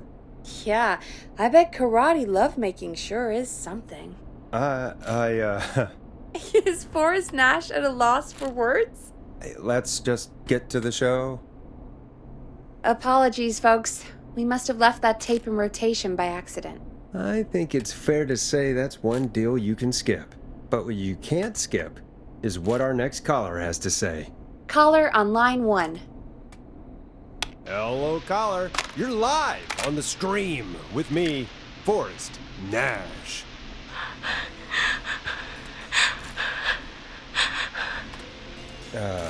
Hello, caller. Who is this? I need the police. I'm Forrest Nash. I'm standing in for 911 tonight. What's wrong? There's a guy hunting me and my friends. I think he's killed some of them already. That He's just outside. I can see him from up here. God damn it. She's just a kid. Where are you? Are you somewhere safe? Oh my god, oh my god. Stay with me, kid. Focus. I can't do this. Yes, you can. Focus. Tell me, what's your name?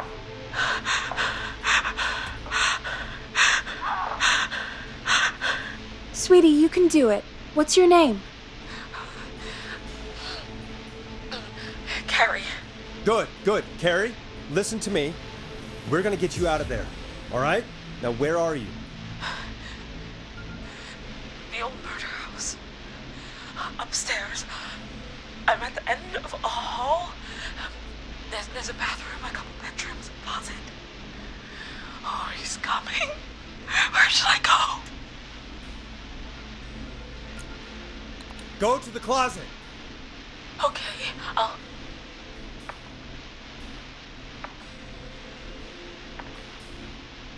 He's here.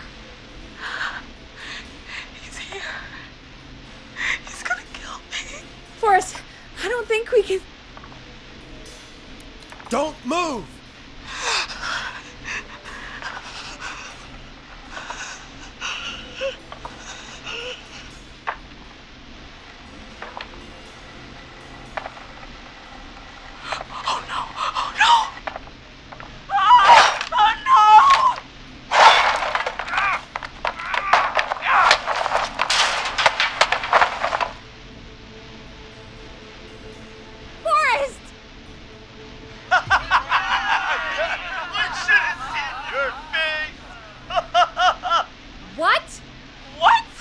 What? Are you kidding me? Okay, what the hell is going on here? Oh, who's on the phone, Carrie? The cops? It's just a joke, jeez. Wait, isn't that... Jimmy, that wasn't funny, you sicko! Of course I called the cops, but some guy just answered instead. What guy? Forrest Nash. What the hell are you all doing? It's prank night, old man. We're just having fun. That's the kid. The kid who called in earlier pretending to be the whistling man. That's it. I'm out of here. Jimmy, this is a pretty sick thing to do. What? It's whistling night. That little idiot. Whistling night? It's a stupid tradition. Especially stupid since that one kid died back in... Would you take off that stupid mask if it's hard to breathe? Who's under there anyway? Is that you, Seth? Idiot! Seth is right next to you. That's, wait. Oh no. Who are you? Oh no, Dad!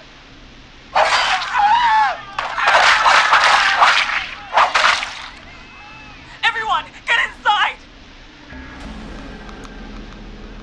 Everyone, run! You two, barricade the door. Scott, Heather, you barricade the back. As long as he's out there and we're in here, we're safe, right? You bought time, but not much. Forrest, we have to... Heather, I already called the cops. Forrest picked up. He's the best we're gonna get. Who is with you, Carrie? My friend, we drove out to the old murder house and... Oh, of course! The van! Who's got the keys? Jimmy had them. Jimmy.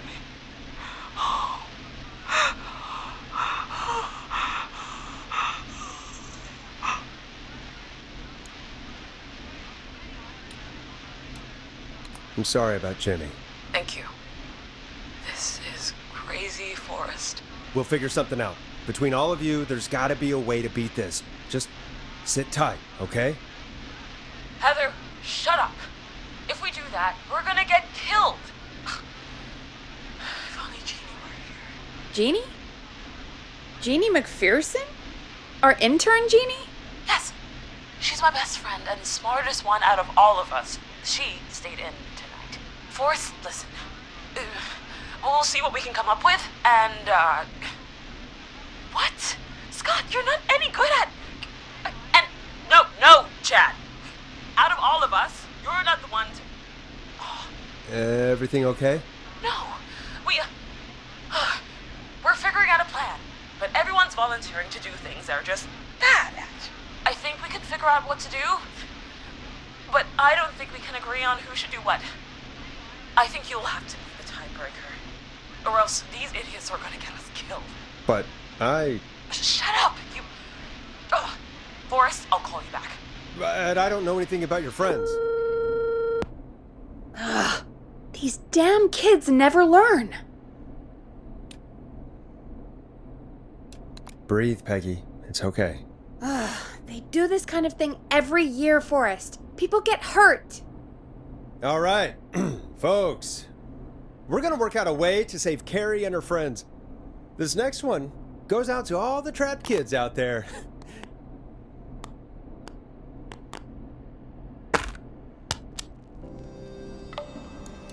I know him. You love him. This is Roddy Snatcher with his new single, Final Breath. Peggy, you mentioned something about their friend working here? An intern? Yeah, Jeannie. Seems a nice enough girl, but a bit head in the clouds, you know? Not sure why we took on an intern. We really didn't have the office space for one. Poor thing got tucked away in a dark corner somewhere downstairs, I heard. All right, I'll go see if I can find her desk. Hopefully she has something we can use.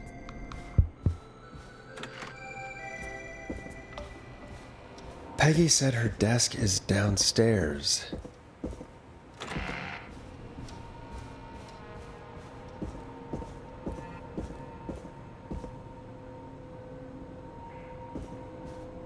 Jeez, they really tucked Jeannie away.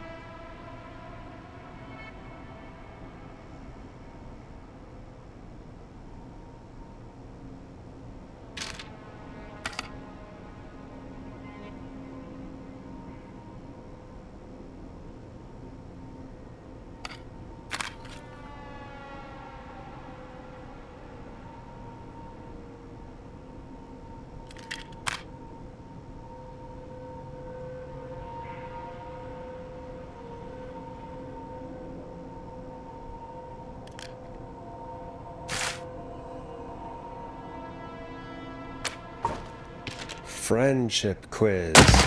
This might work.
Hey, you find anything that'll help us out?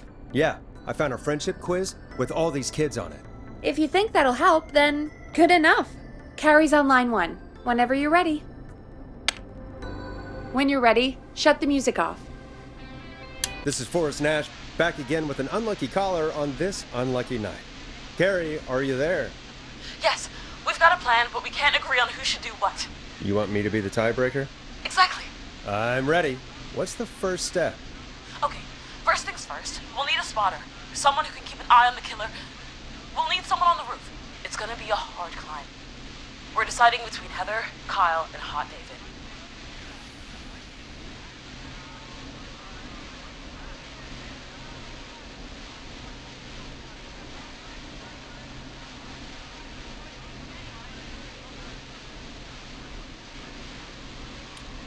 Hot David.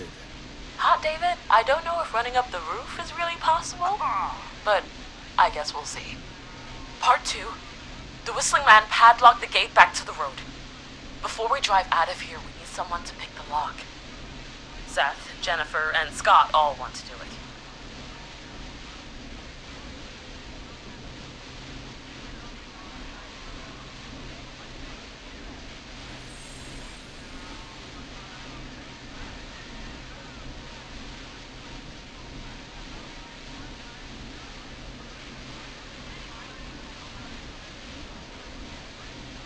Scott. We know, Scott. You play a rogue in your weird basement game. We'll see how it goes in real life. Anyway, that brings us to part 3. Getting the van keys. I'll volunteer for this. I don't know Jimmy as well as you guys, so it'll probably be easier that way. Then it's part 4. His plan is, well, it's ambitious. Thank you. You're doing great. What's the next part? Part 4, we need someone to lead the Whistling Man away. We need a fast runner. For this one, we're trying to decide between... Who was it again? Kyle, Cynthia, and Seth.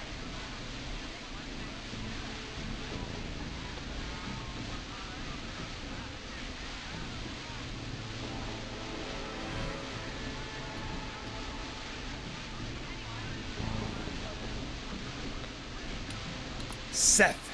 Yes, Seth. We know you're the kind of man who runs towards danger, but today, we really need you to run away, okay? Sweet. Okay, let's recap. We get the eyes on the roof. A runner distracts the killer while we grab the van keys and pick the lock on the gate. Now the tricky part. The getaway. Ooh, what's the plan there? Well, we can't all outrun the Whistling Man. But he thinks we're just a bunch of stupid teens. So, let's use that against him. Part 5. We trick the killer into a trap. Someone can pretend to be injured. Who would make the most believable bait? Who you got? We got Lisa, Tammy, and Cynthia.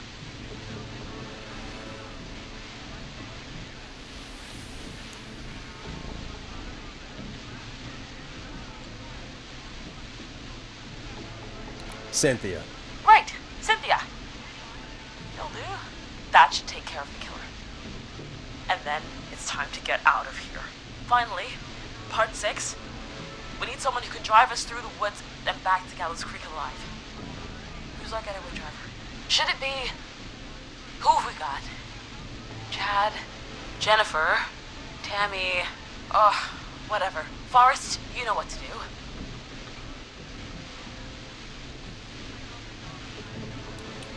Jennifer. I know we all love watching American Skid.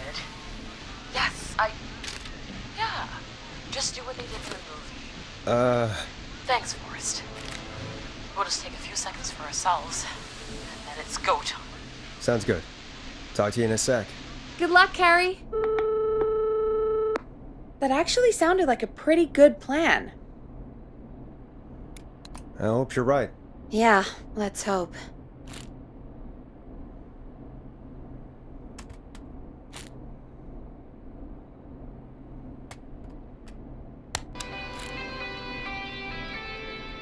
Oh, the kids are back already. Line 1 again. If you're just tuning in, we're coming to you live with a bunch of teens about to flee a madman. Listener discretion is advised. Are you ready, Carrie? We're good to go, Forrest. Good luck. And Godspeed. You got this. Here we go, everyone. Spotter, to the roof. Whoa, careful. All right, Renner. Get ready. Wait for the spotter's signal. Spotter says go.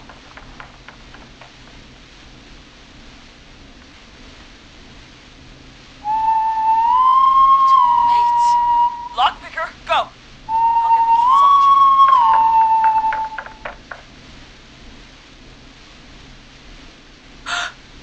Oh, Jimmy. Oh, his face is... The keys, Carrie. You need to get the van keys. His face is lying next to him, Forrest.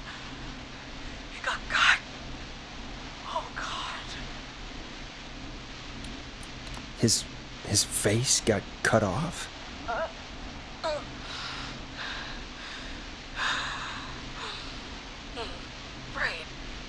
Right. The van keys. Oh, Jesus! The whistling man got the runner! Where's the key? Where's the key? Got him!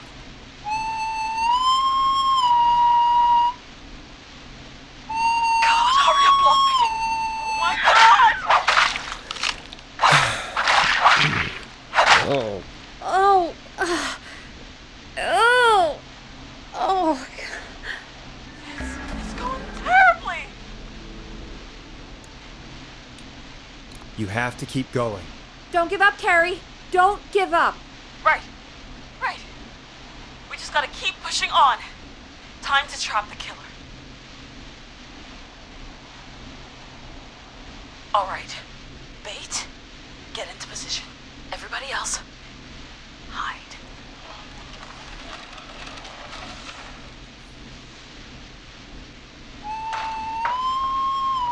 Okay, performer. Now, act like your life depends on it. Oh. There he is. He's buying it. Oh no. He knows. Damn it. Now, push the bookshelf over.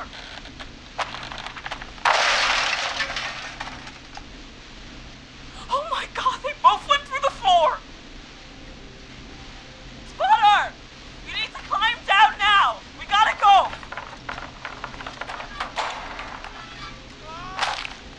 Oh, damn it! Everyone's in the van now! Driver, take the keys!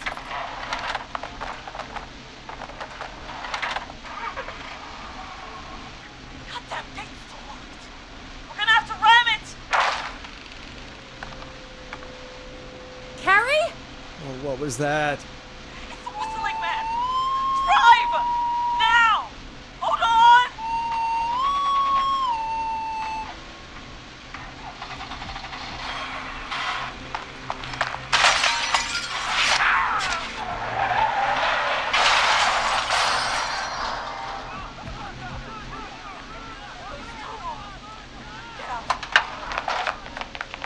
No! Stop!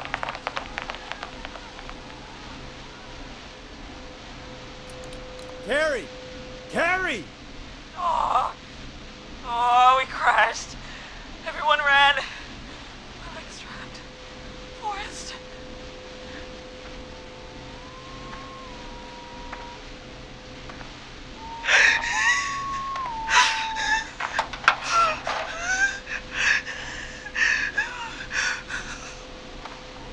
Please, no!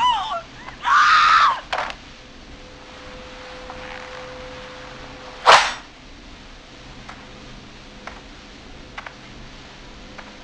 Carrie?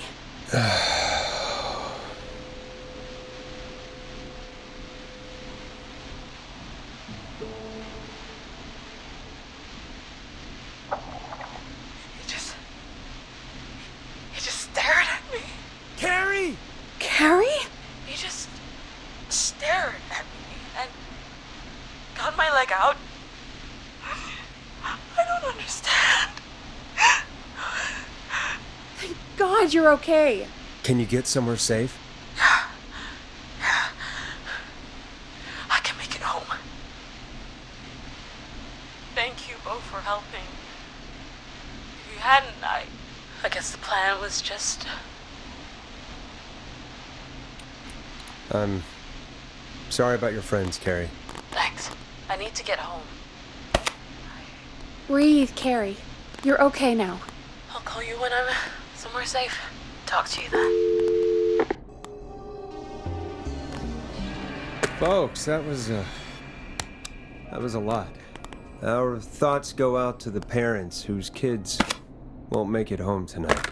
For any kids listening in, please stay inside and stay safe. And parents, hug your kids extra tight tonight. Here's a song for the girl walking home in the dark.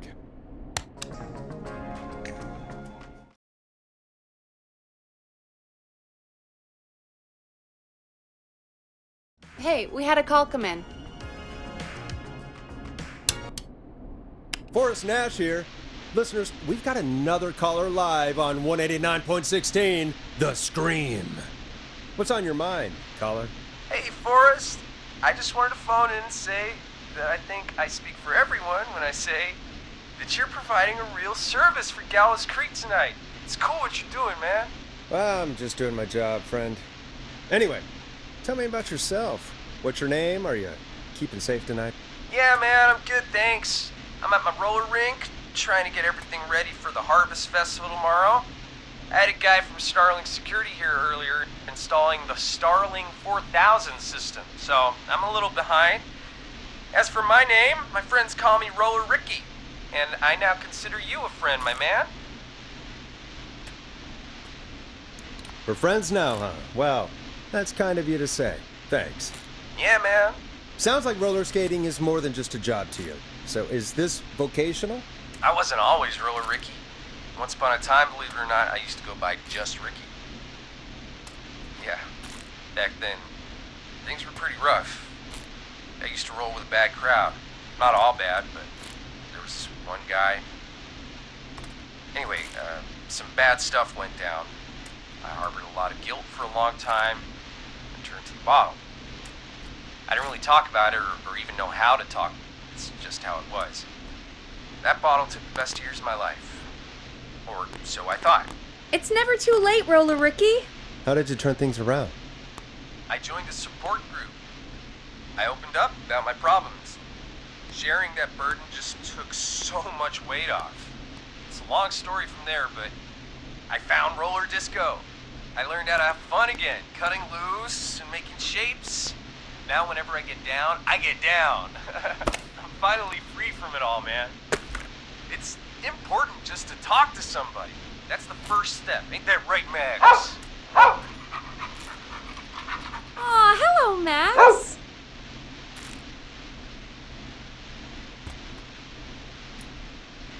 Well, he certainly sounds like a good boy. Max is my emotional support dog.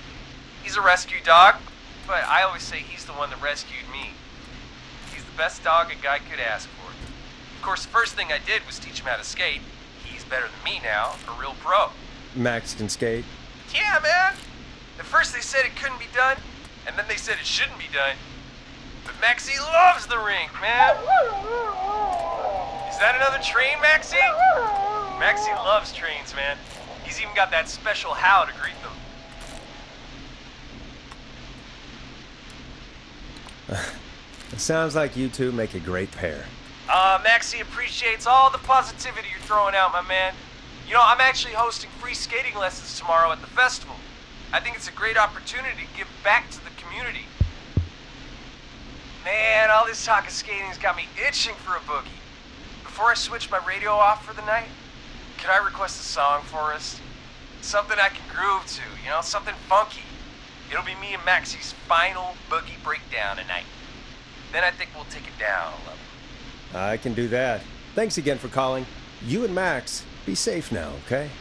Bye, Maxie. You got it, man. Peace.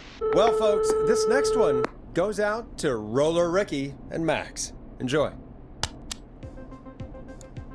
Now it's time to go with The Flow. And this is their hit, Crying for Help. I really needed that call, you know, after everything. Yeah, I get that. He talked a bit much for my taste, but it is inspiring to hear somebody come back from the brink like that. Yeah, that's what I meant. You were thinking about Max on skates, weren't you? Well, would you look at that? Another caller on the line. What are the odds? Better take it. Welcome back to 189.16, The Scream. This is Forrest Nash. How are you tonight, caller? I'm doing okay. I made it home safe. Gary! Hey, I just wanted to thank you for doing what you could earlier. You know, even though not everybody made it, and, I don't know. Hey, it's okay. You were so brave earlier. You're safe now. I wanted to ask you why he didn't... Why am I... Why what, Carrie? Why did he spare me? After what he did, why let me go?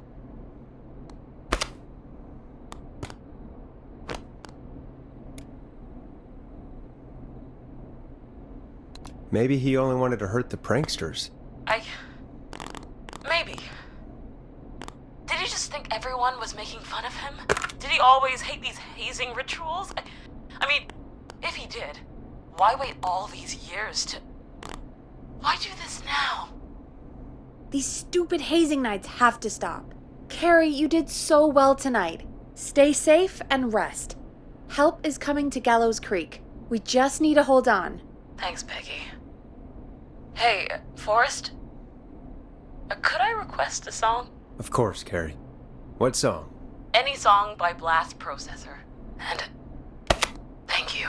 This next one goes out to Carrie.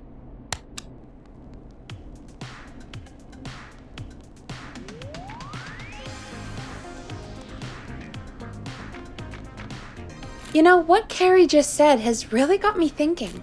About what? The Whistling Man left her alone. Why? There must be a reason. When it comes to masked whistling killers, I don't think a reason is a key part of their process. Well, it's something to consider. I need to take a break. If you want to stretch your legs, now's the time. Just hit the Peggy button when you want to get back on air.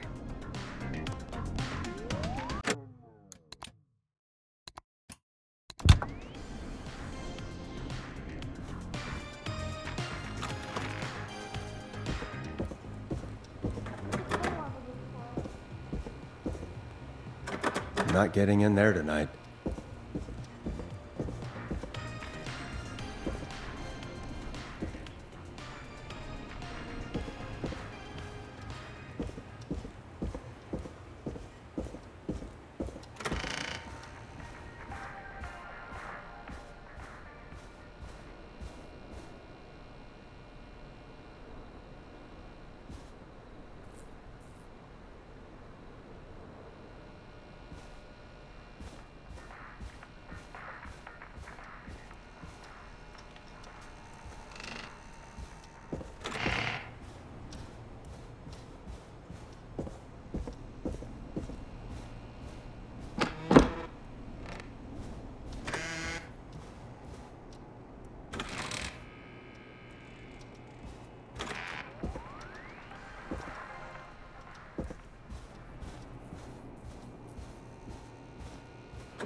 I need a key to get in there.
Let's get going, Peggy.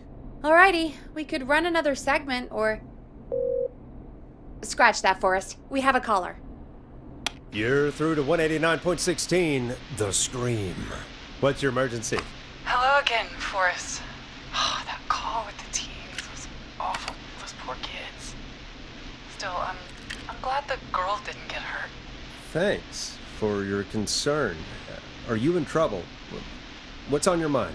I wanted to ask you again to play my song, Forrest. You said you were going to play it, but you didn't. Your name was Dawn, right?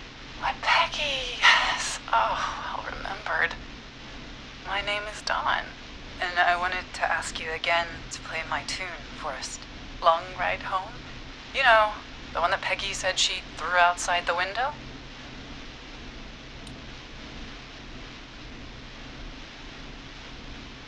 But we don't have that song. As you just said, Peggy threw it out the window. But, Forrest, you do have it. It's just outside the window. There's a serial killer on the loose. I can't just go outside hunting for a record. I'm really sorry, Dawn, but we just can't get it right now. But wasn't the Whistling Man just at the old murder house? It's miles from the station. It won't take you a second to grab it. Nope, I'm sorry, Don. I'm just not going out there. Oh, but I think you will. Forrest? Peggy, I'm calling with more than a request. I know something. I think I know who's gonna be next. What? Are you serious? Play my song, Forrest, and you'll find out. Well, folks, here's some music for you while I think things over.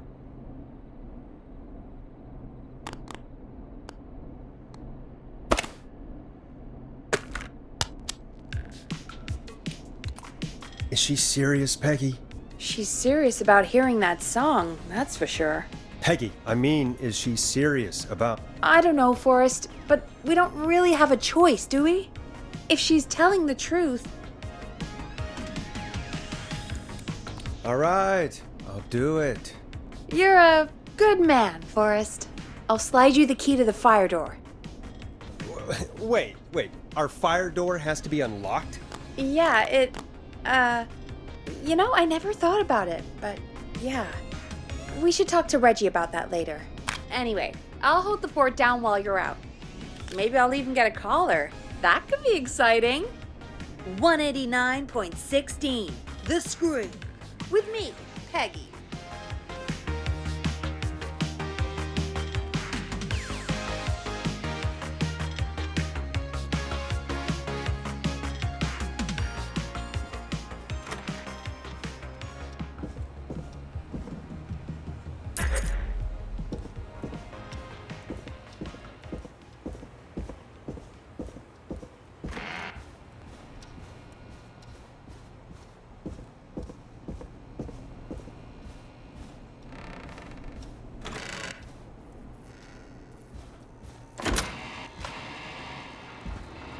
You know, I hope she'll be happy when I'm brutally murdered by the Whistling Man.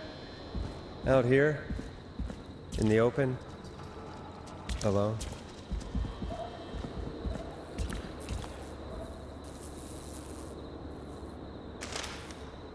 Here it is. Long Ride Home.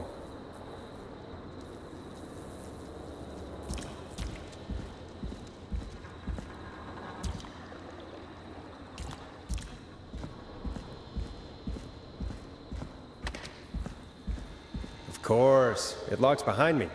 And of course the key doesn't work on this side. Fantastic. Maybe there's another way back in through the basement. A door, elevator, or something.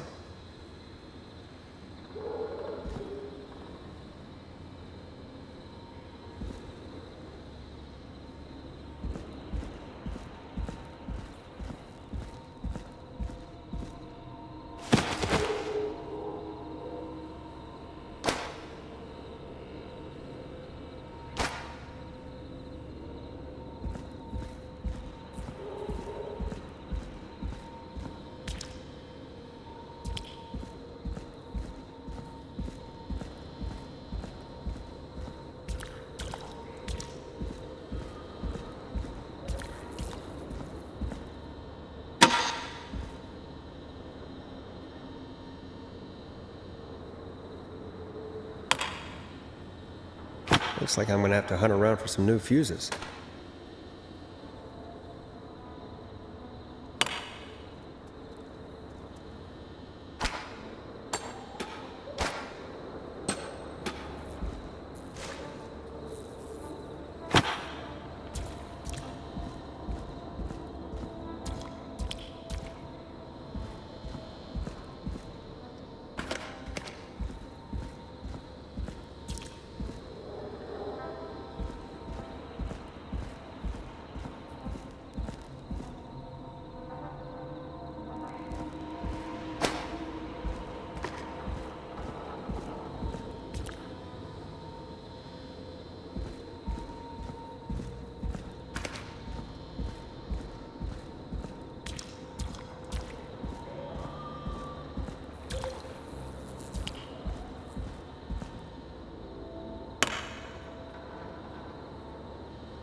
Bingo!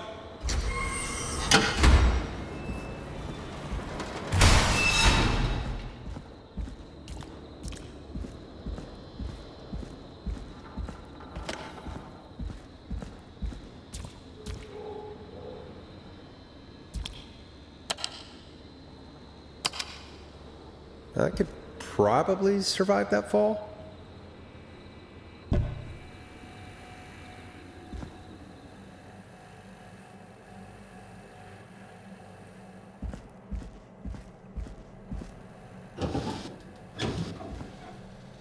Looks like the janitor's closet. What did Peggy say his name was? Clive?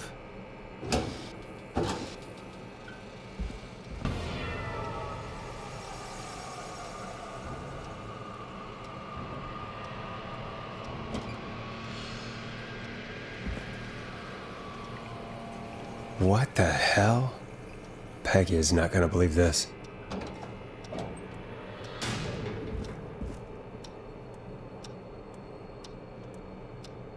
Huh, there's a key. I'll just take that. Might be important.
I wonder how the show's going.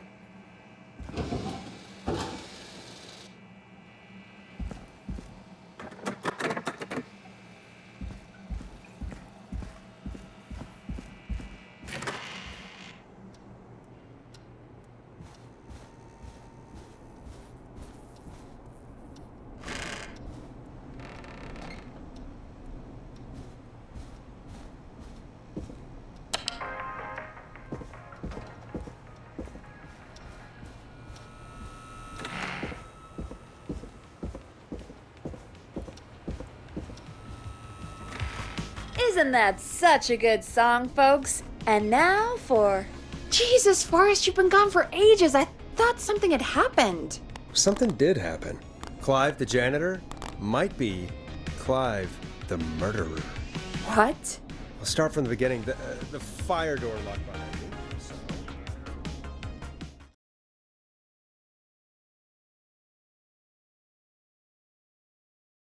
Why did you heave that thing all the way up here? Because the basement's creepy as hell, and I don't like standing around down there. Fair. Alright, let's run through this again. We have a creepy board you found in a creepy basement, made by our creepy janitor, who you think is the creepy whistling man. Yep.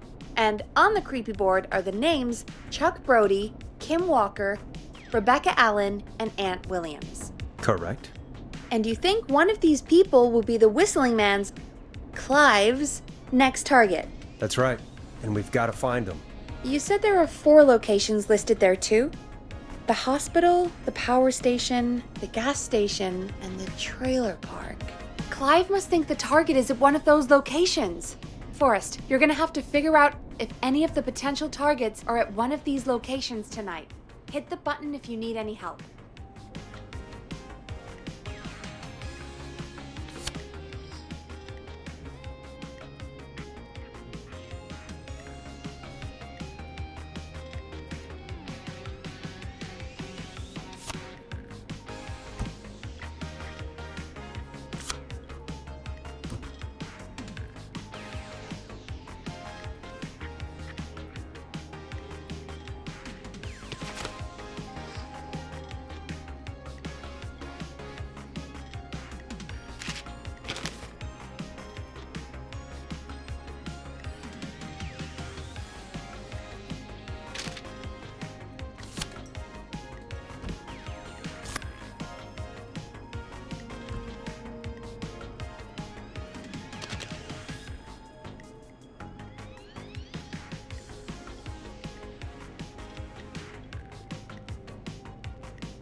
How's it going? I'm ready, Peggy. Are you sure? We've only got one shot at this. I'm sure. Let's do this. Okay, name first. Who do you think the target is?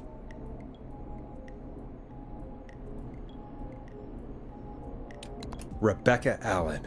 And where will I find them? The trailer park? Okay, I'm dialing. One moment.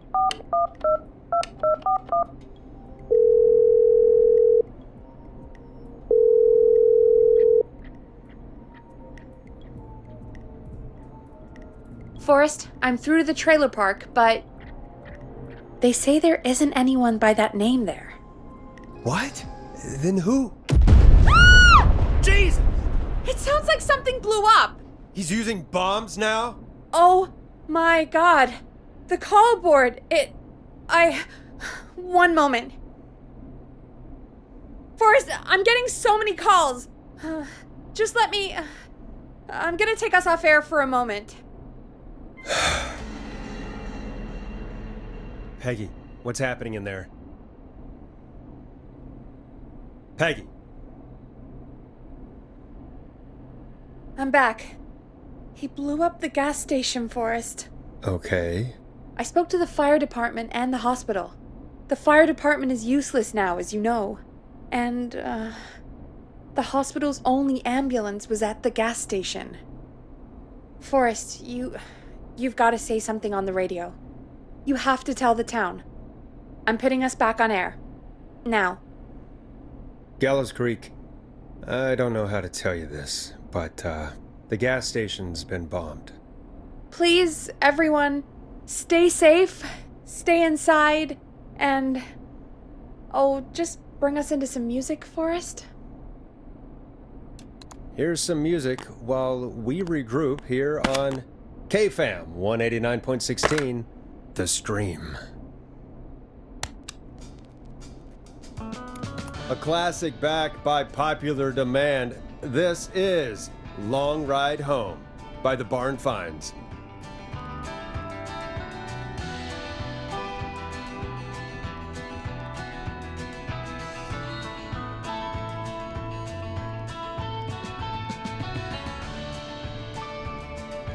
There's gotta be more in the basement to show us who Clive is targeting.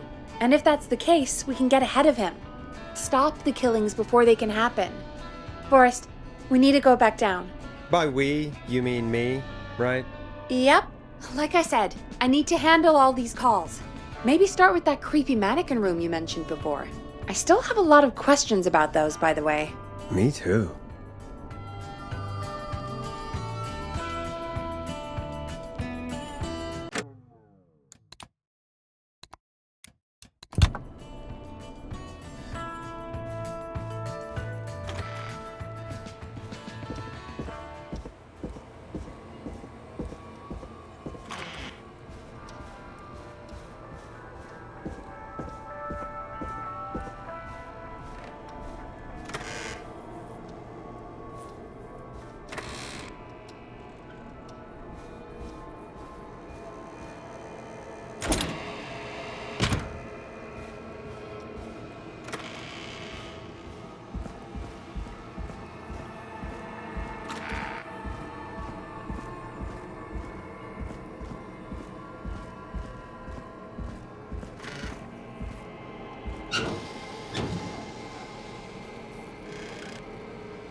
A key? Was this always here? I must have missed it when I brought everything upstairs.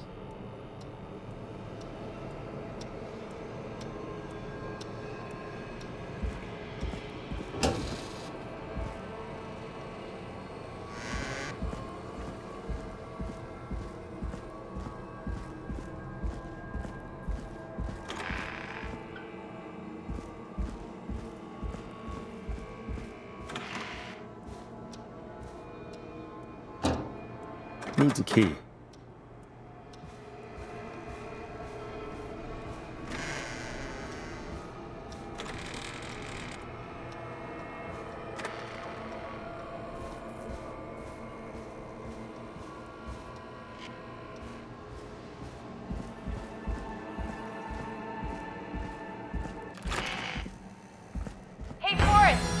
Peggy, give me some warning before yelling down the intercom. Sorry. Buzz the intercom when you find something and want to discuss it. Peggy, I've found a tape and a map down here. A map of what?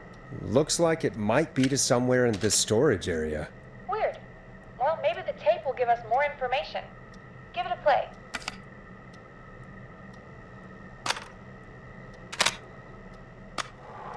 George Barrow, 1968. That's when this all began.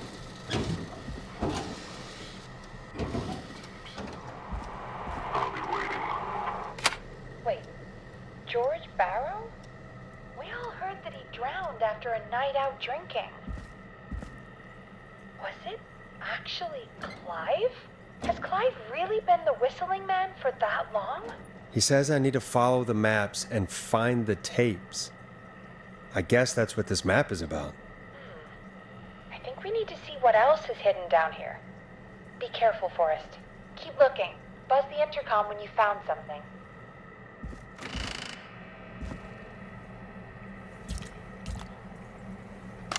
Time of autopsy is 7 a.m. Cause of death is asphyxiation from drowning. The degree of rigor mortis indicates that the subject has been deceased for 5 hours. That puts the time of death...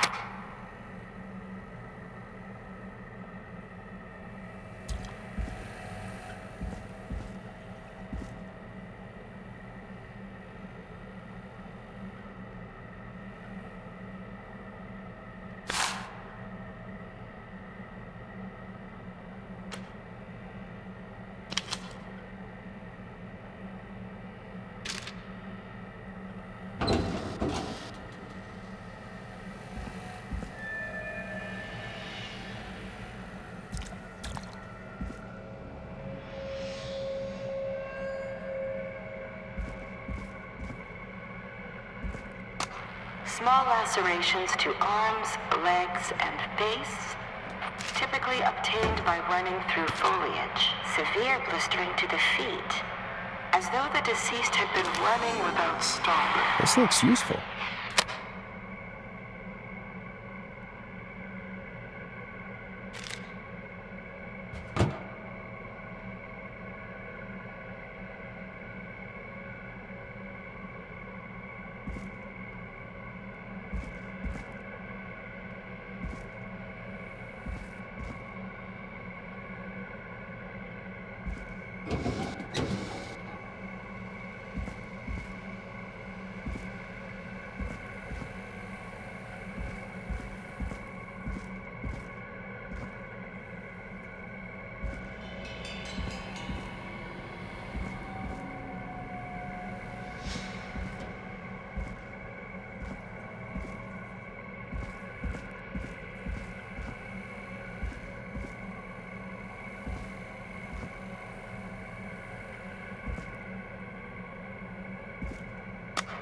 Preliminary toxicology results shows no signs of inebriation.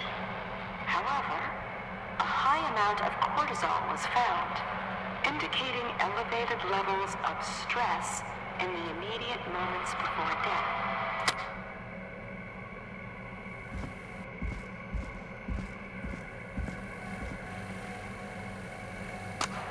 Additionally, there appears to be a post-mortem injury to the arm.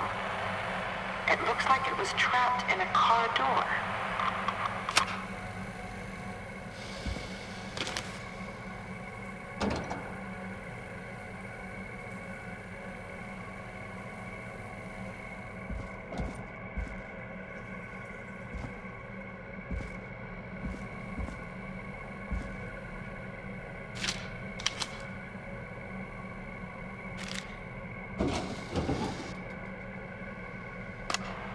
It is the coroner's opinion that the subject This has to be important. feared for his life and was chased, resulting in a fall from a height into a body of water, where he hit his head, was knocked out, and drowned. Following that, he was moved. Dr. Sullivan, we need to have a talk. That recording.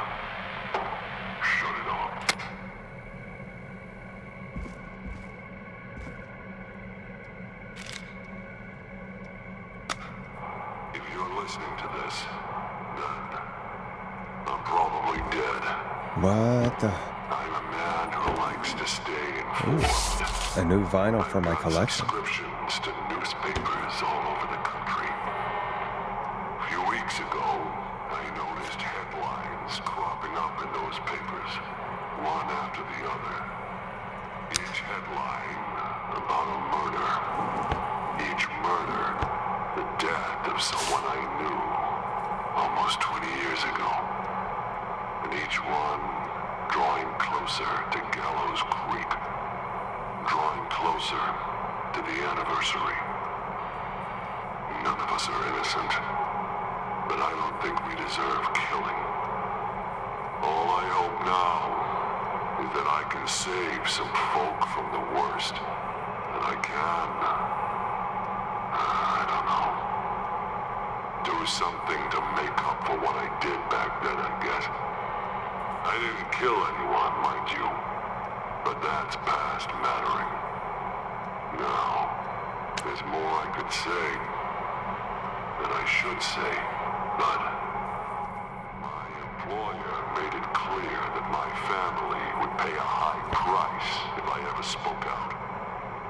So, hopefully I've said enough for you, listener, whoever the hell you are, to start putting the truth together.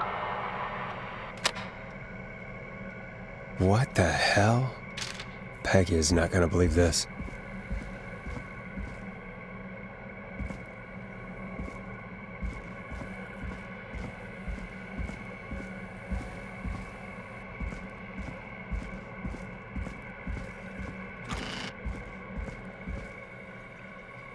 What have you found, Forrest? It's an autopsy tape.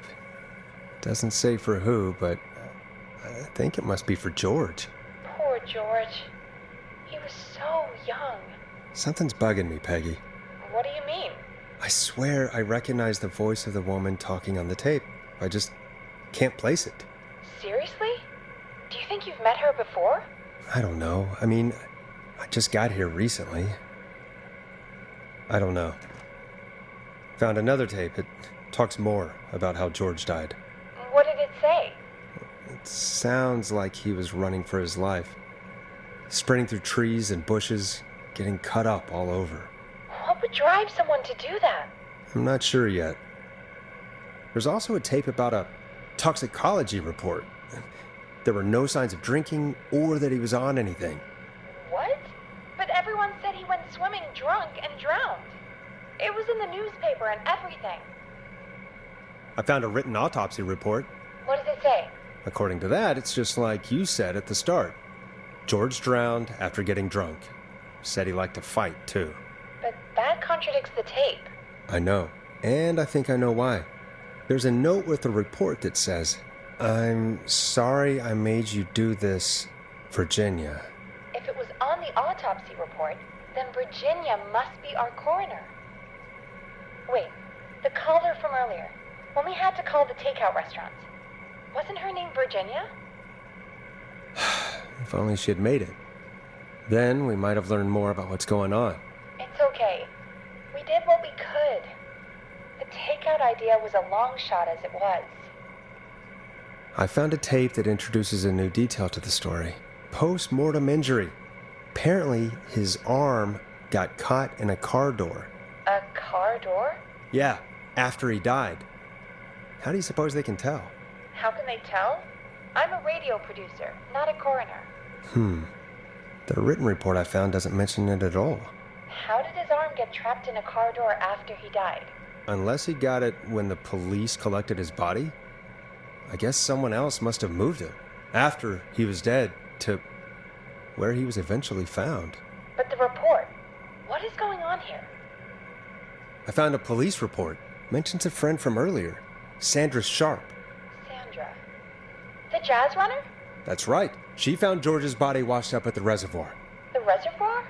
Yeah? What's strange about that? George got cuts from running through foliage, right? But there's no forest around there.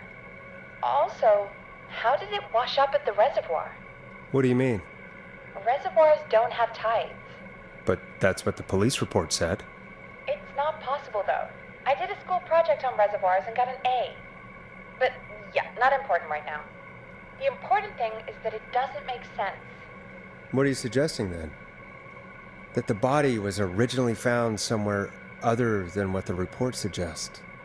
That the sheriff tried to cover it up, but accidentally let something slip? Something like that. I think. Well, Sheriff Matthews wrote the report. If he hadn't been eviscerated, we could have asked him. And Sandra didn't make it either. In another tape, the coroner comes to the same conclusion as I did. George was running from something. Maybe an animal? Maybe, but then there's this next bit, where the coroner thinks he was moved post-death. So she agrees with us. At the end of the tape, someone burst in and demanded Virginia stop recording. I think it was Clive. This is starting to make sense now. This is a conspiracy to cover up what happened to George. I think I found Clive's last recording. I think Clive might be gone. Gone? I found a confession. Not for any killings, but for playing a part in covering up George's death. He left this behind in case he died. He hoped someone would find it. Do you think the Whistling Man already got him? Possibly. We've had a lot of callers tonight, but maybe not every victim made it to the phone, you know? We don't know how many there really are. Christ, Forrest, that's dark. I know, but Clive said he had read about other murders in other towns, and that the murders were all folks who knew about the incident. And the killings were getting closer to Gallows Creek. He said he wanted to do something good for once. The board in his office. He wasn't tracking people down to kill them. He was tracking them down to save them. Why didn't he just come out with all of this? He said his employer threatened his family if he spoke out about any of it. His employer? The one who orchestrated the cover-up? Oh, Clive. I'm sorry for thinking you'd killed all those people. Do you think you found everything? I think so. Forrest, what's going on here? Someone wanted that boy's death to seem like an accident. And they hired Clive to make it look that way. Come back upstairs when you're ready. We need to figure out our next step.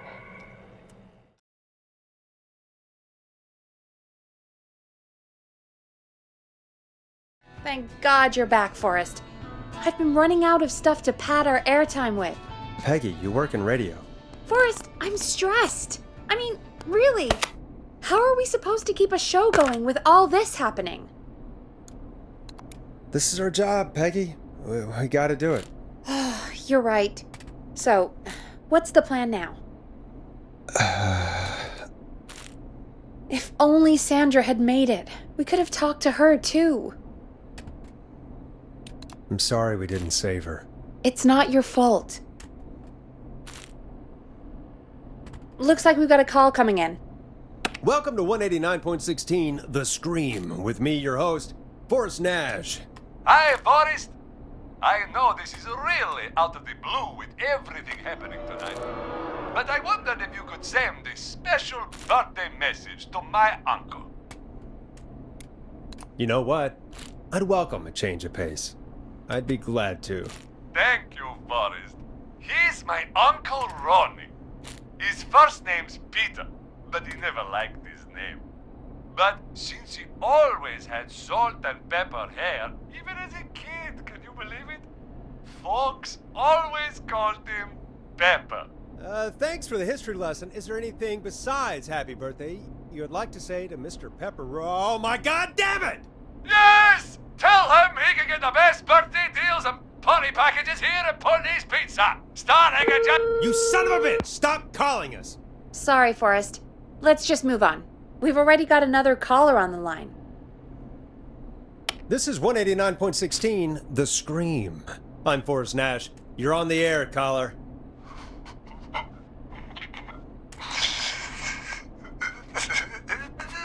Caller.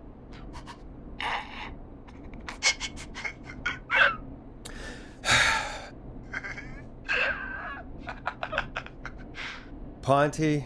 Ponty's Pizza always delivers! Come rain or sleet or whistling man, we'll be there!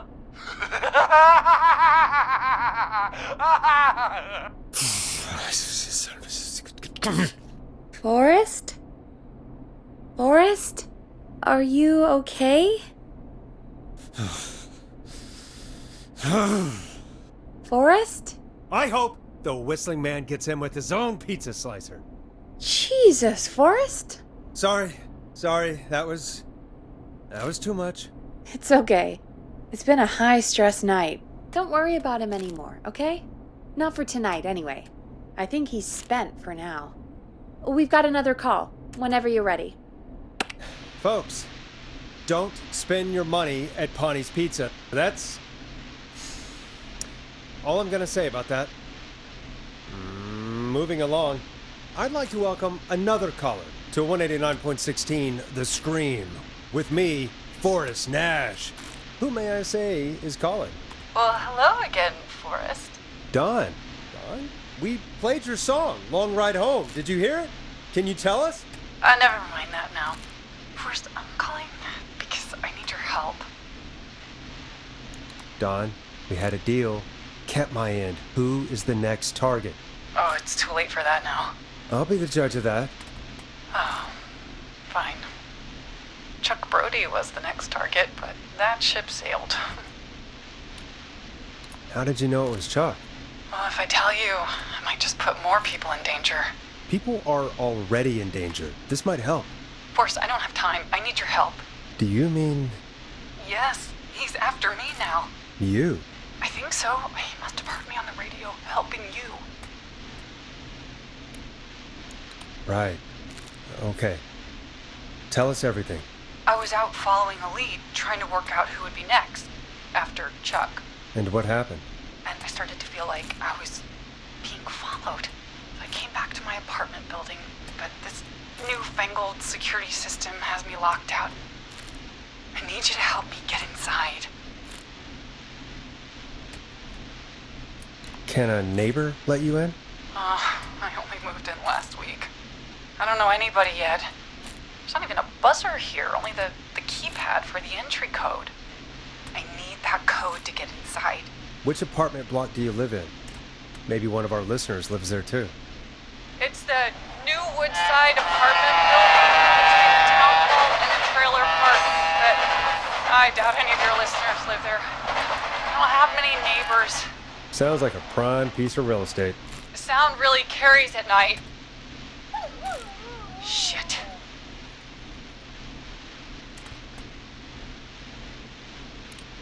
Is that a neighbor's dog? Yes, it is. Boy, I wish he'd muzzle that thing and... Oh. And now he's blasting David Scopo out of his window. Listen, I can't get any... He's coming down the street. I don't think he's seen him. Forrest, please. I need your help. I need the code for that security system, or I'm gonna die. What's your neighbor's name? I don't know my neighbors, remember? Please, I need to get in. Can you get your neighbor's attention? That the Whistling Man will see me, Forrest. I can't do that. What's the name of the security system? There's a sticker on the box. It says Starling Security 4000. There's a keypad, and it looks like it wants a 6-digit number. Starling Security 4000, huh? That's right. Very newly installed. I need the key code before the Whistling Man gets me. Yeah, of course. Don't worry, Don. Thank you, Forrest. I knew I could count on you. I'll sit out of sight. Call me back soon. All right, folks. Here's a little tune for you all to enjoy while I try to break Dawn into her apartment.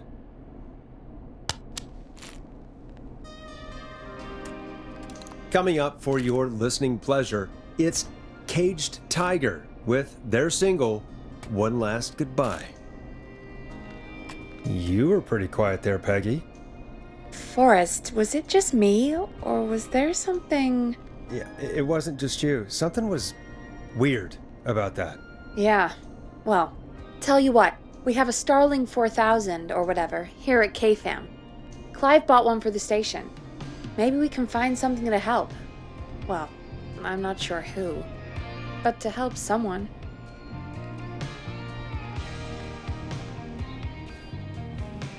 Okay, so she's locked out of the Woodside Apartments, and somewhere, Clive probably has the papers for the Starling 4000.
Starling 4000 user manual. Ah, these codes should come in handy. Order delivery form. Starling must have left this by accident. The system's not even installed at Woodside.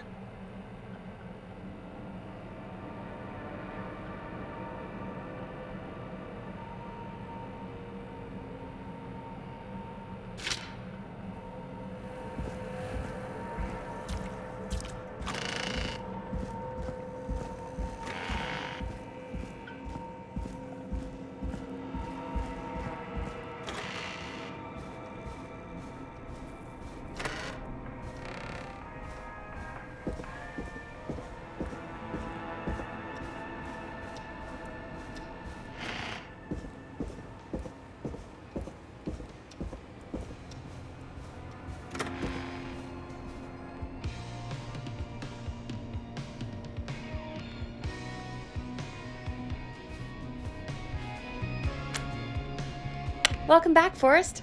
Find anything? The Starling 4000 security manual. It's got a bunch of codes. Good. And did you find anything else? I saw a list of everyone else who bought the Starling 4000. Know who was on there? Oh my god. Roller Ricky! Do you think we should give him a call? Is that crazy? I don't know what you'd say, but...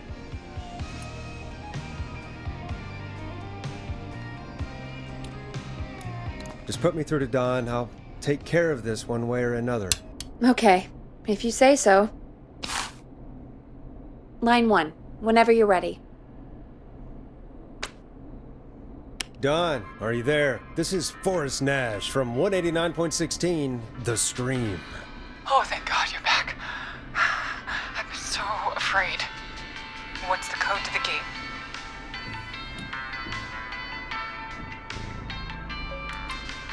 The code is 715914. Thank you, Forrest.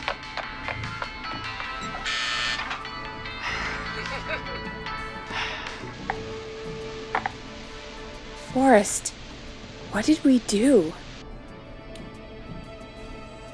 Let's just see what happens. Forrest, there's another call coming in. Evening, caller. You're live on... Forrest! The psycho's somewhere in the roller rig, dude. I just saw a shadow. God damn, how do you even get in? You've gotta help me, man. Forrest! Maxie, no! Come back! I can't find my rifle, man. I don't want to hurt anybody, but I can't let anything happen to... Maxie! Maxie! Maxie! You didn't do anything wrong!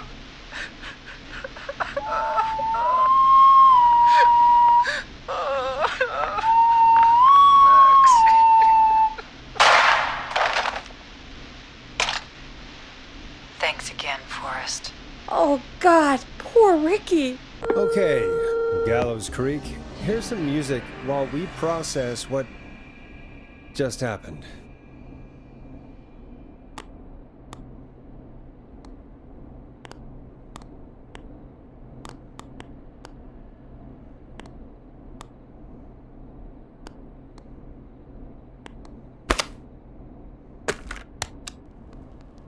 So, the whistling man is a woman?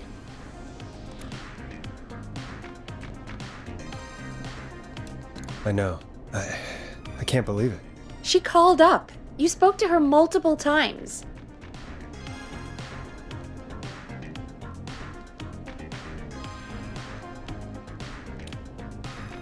I knew she wasn't right. Is that right, Sherlock? Why do you think she requested that song? I mean, maybe she actually wanted it. Could be her favorite killing song. Ugh, that's awful. So, what now? I guess I should make an announcement. We do have new info. Okay, kill the music and you can make the announcement. Okay, you're live in 3, 2... Hey folks, this is Forrest Nash here. I hope you're all safely locked inside. For those of you listening to that last call, you might be wondering what to make of it all. Here's our take. We now believe the killer is actually a woman, one who might manipulate you into letting her in before she attacks you.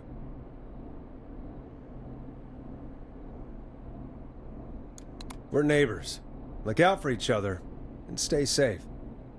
The killer was calling themselves Dawn. This could be a fake name. If anyone needs help or you have info on the killer, please call in. You folks have my new number, right? It's 911.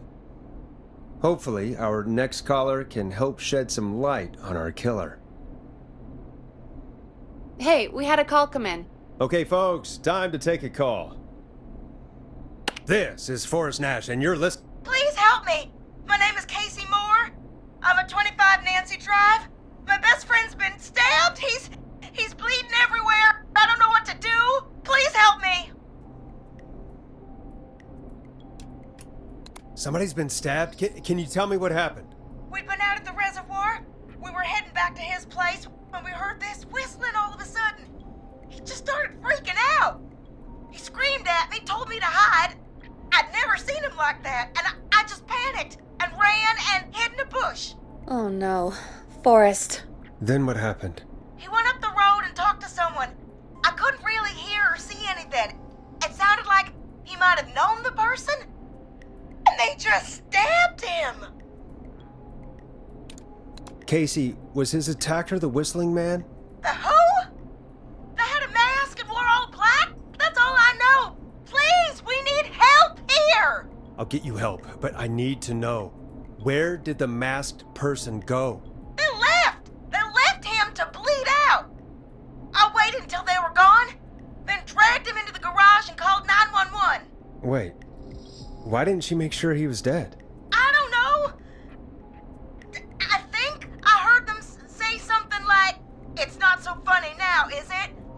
before they left, but please, he needs to get to the hospital. I can't drive, so we need an ambulance.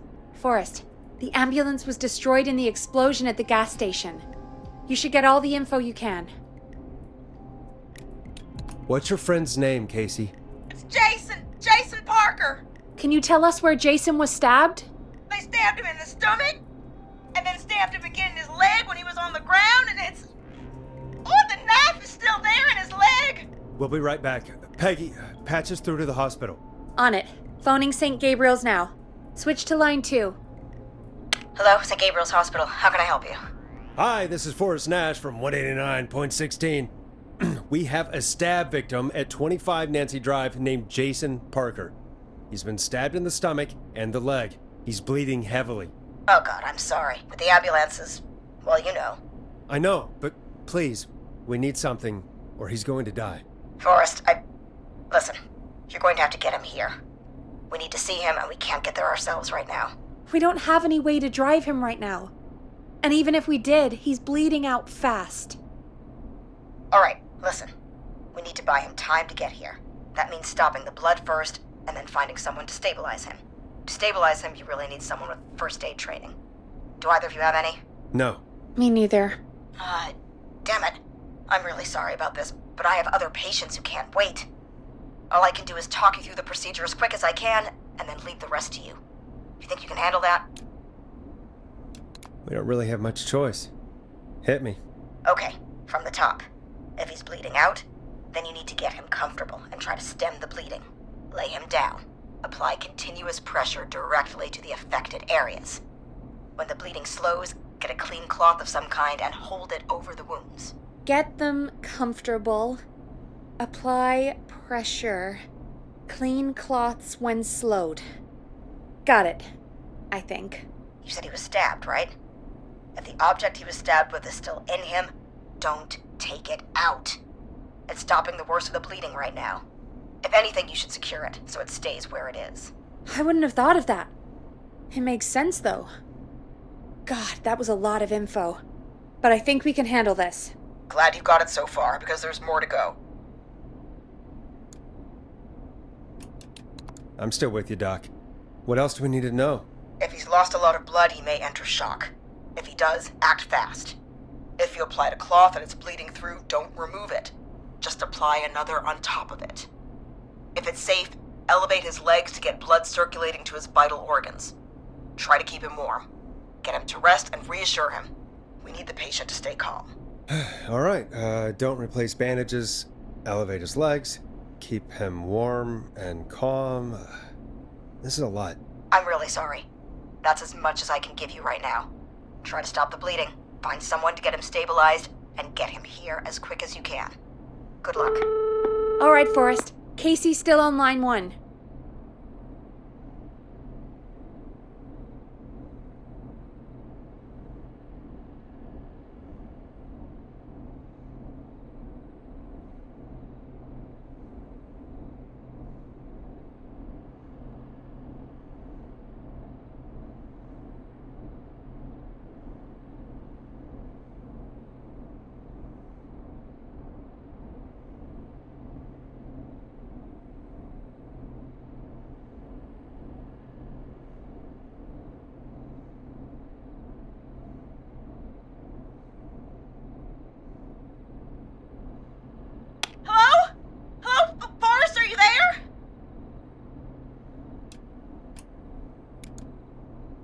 I'm here. How is Jason doing? Badly! He's still bleeding! I need help! I've been putting pressure on his stomach wound since you left, but he's still bleeding. I don't know what to do. That's good, Casey. The nurse said to do that. What about the knife in his leg? It's gotta be hell! Should I pull it out? Yeah, that has to be incredibly painful. We should definitely get it out of him. All right. Here goes. Jason, just hold on. Wait, I was reading my notes. Did you say pull the knife out? Oh, God, help! I pulled the knife out and the bleeding, it's getting worse. It's... Quick, Casey, we need pressure on the wound. Do you have any sort of cloths nearby you could use? Yeah. There's some laundry piled up on top of the dryer, some cloths on the hood of the car, and what else? I guess I've got my jacket. Take the cleaning rags and hold them over the wound. I really hope these are clean. Here we go. I'm sorry, Jason. It's secure. I'm putting pressure on his stomach again. We shouldn't have pulled the knife out. Forrest, can I have a word? Now isn't the best time, Peggy. Can it wait? Forrest, it's kind of important. All right, give me a second. Casey, I'm going to have a quick word with Peggy. Keep putting that pressure on and let us know when the bleeding is under control. You're doing great. But what if something happens? We'll still be here. Just shout if you need anything, and we'll be there. I promise. Okay. I'll wait. Jason, please be okay. What's up, Peggy? We can't stay on the line with her all night. Dawn is still out there. What if other people need us? You're right. She's probably on her way to her next target right now. Exactly. And you heard the nurse. We need someone there with training who can stabilize him. He's got to get to the hospital somehow. Could somebody nearby help them? Maybe drive them to the hospital? You know, that's exactly what I was wondering. Do you have anybody in mind? I might. A little before you started working here, KFAM did a mandatory first aid training course. Me and Karen missed it because we were away on a producer getaway. You skipped it, didn't you? Never mind. So, how does KFAM's first aid course help us? Casey said they're at 25 Nancy Drive, right? Yeah? Why? They put up a bunch of cheap houses around there about 10 years ago. So a bunch of people here at the station live around there. Do you think any of them could help Casey and Jason? Probably, but I don't know who lives there. And since I missed the training day, I don't know who knows first aid. Could you call them and ask? I don't know everybody's numbers. I've only ever called Karen. Everybody's personnel info is probably in Reggie's office. Got it. I'll look through their files in Reggie's office. It's a life or death situation. I'm sure they won't mind. Right. But there are a couple of problems with that. Naturally. It's sensitive information, so Reggie probably locked it in his safe. Great. Do you have any idea what the combo for the safe could be?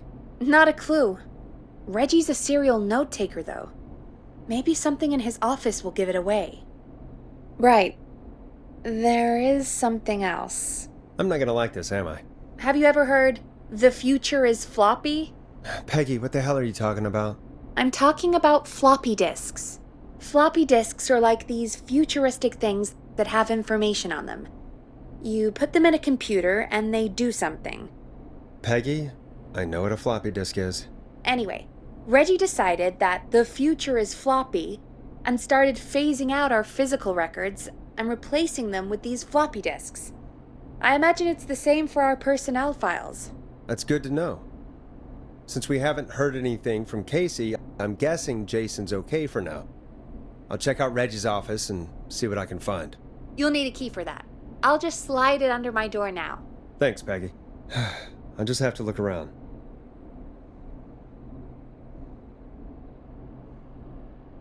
Good. I'll patch my mic down to the office, so you'll hear me over the intercom.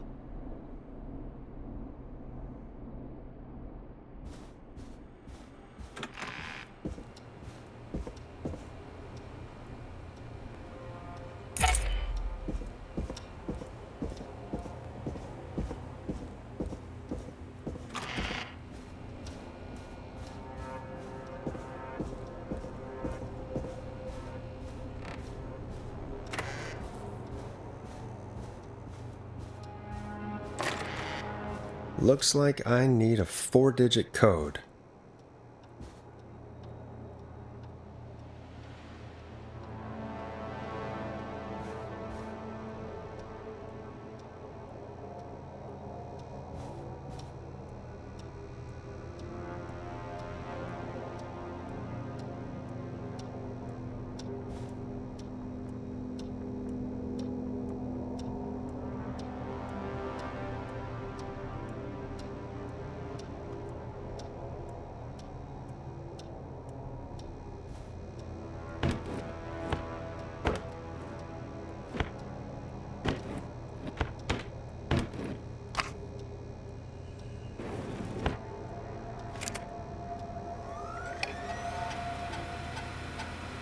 Could this be it?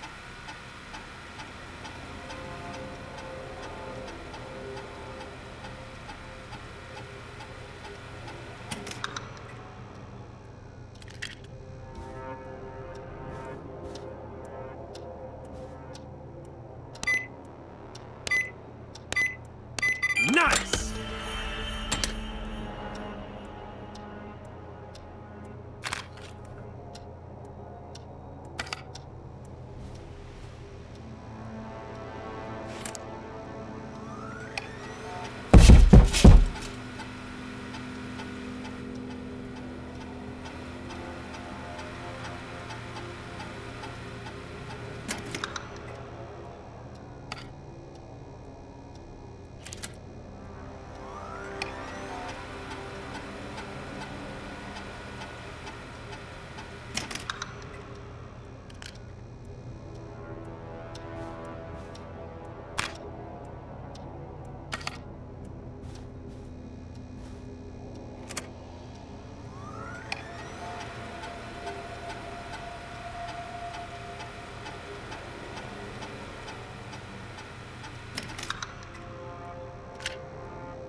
Get a load of this, Peggy.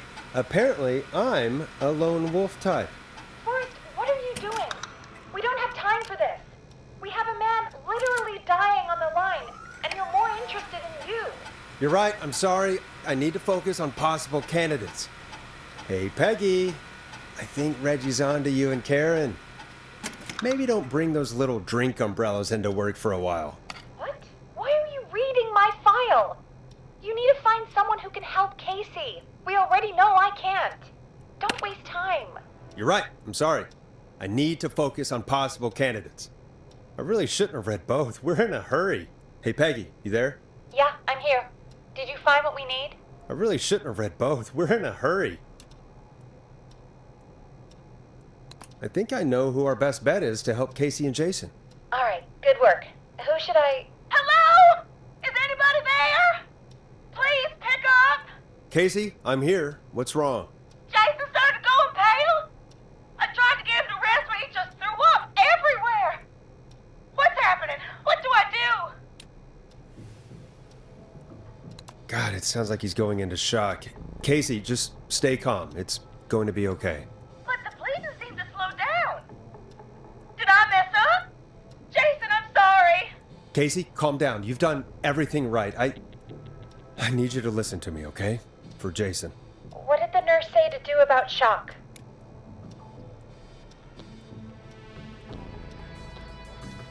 Casey, I need you to prop Jason up. We need to raise his wounds. Both of his wounds? You want me to fold him up like an accordion? Did the nurse really tell you that? That doesn't sound right, Forrest. We really need to be careful. If we get anything wrong now, then... I'm looking at my notes. We need to get Jason as warm and comfortable as possible. Do you have anything you could use nearby, Casey? Yeah. I still have some laundry next to me. I'll wrap him in some blankets. Just give me a second. Sorry. Jason's bleeding through his bandages. Should I get him new ones? Or...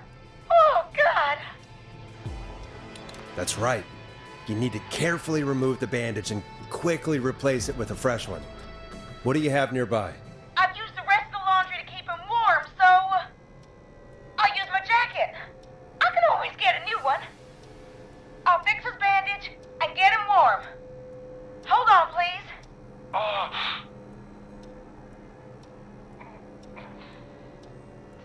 Sorry. I'm done.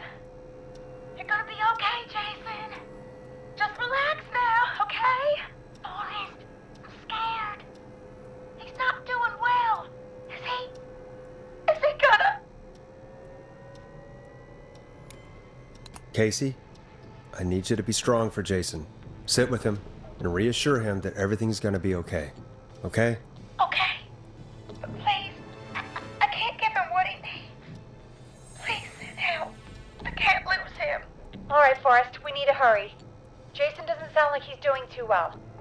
You said you knew who to call earlier? Who was it?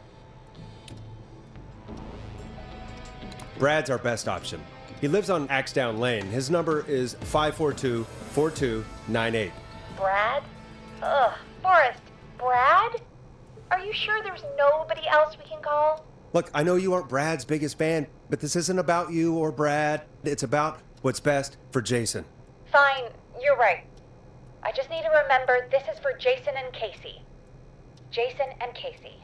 Peggy? Yeah, I know. Calling now. Bradley, it's Peggy. Something's happened and I need you... No, I don't need you as in... Bradley, quit being an asshole and listen to me. Shut up for once and listen!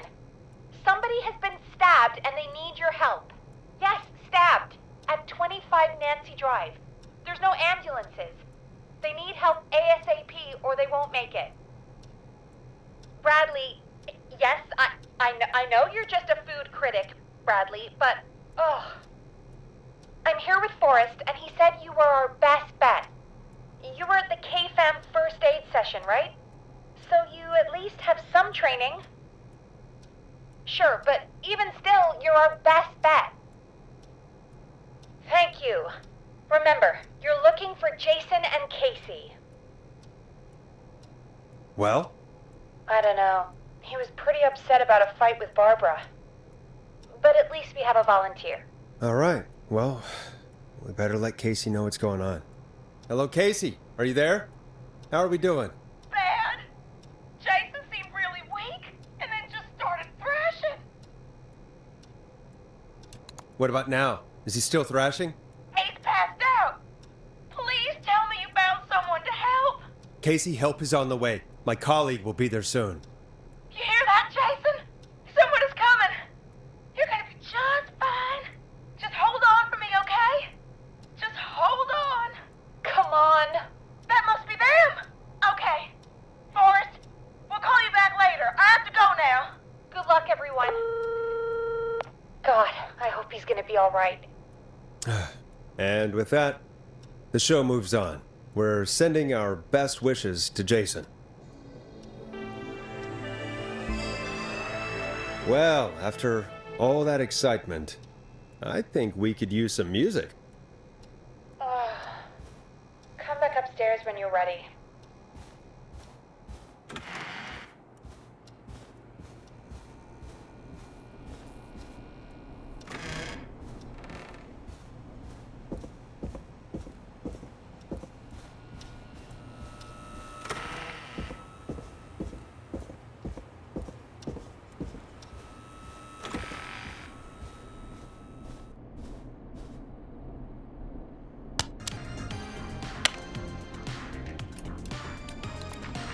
Getting pretty late. This might be your last break for the night, so try to enjoy it.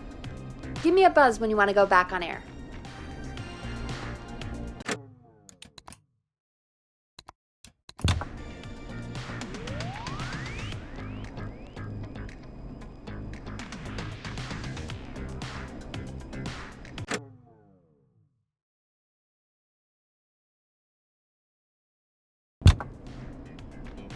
Let's roll.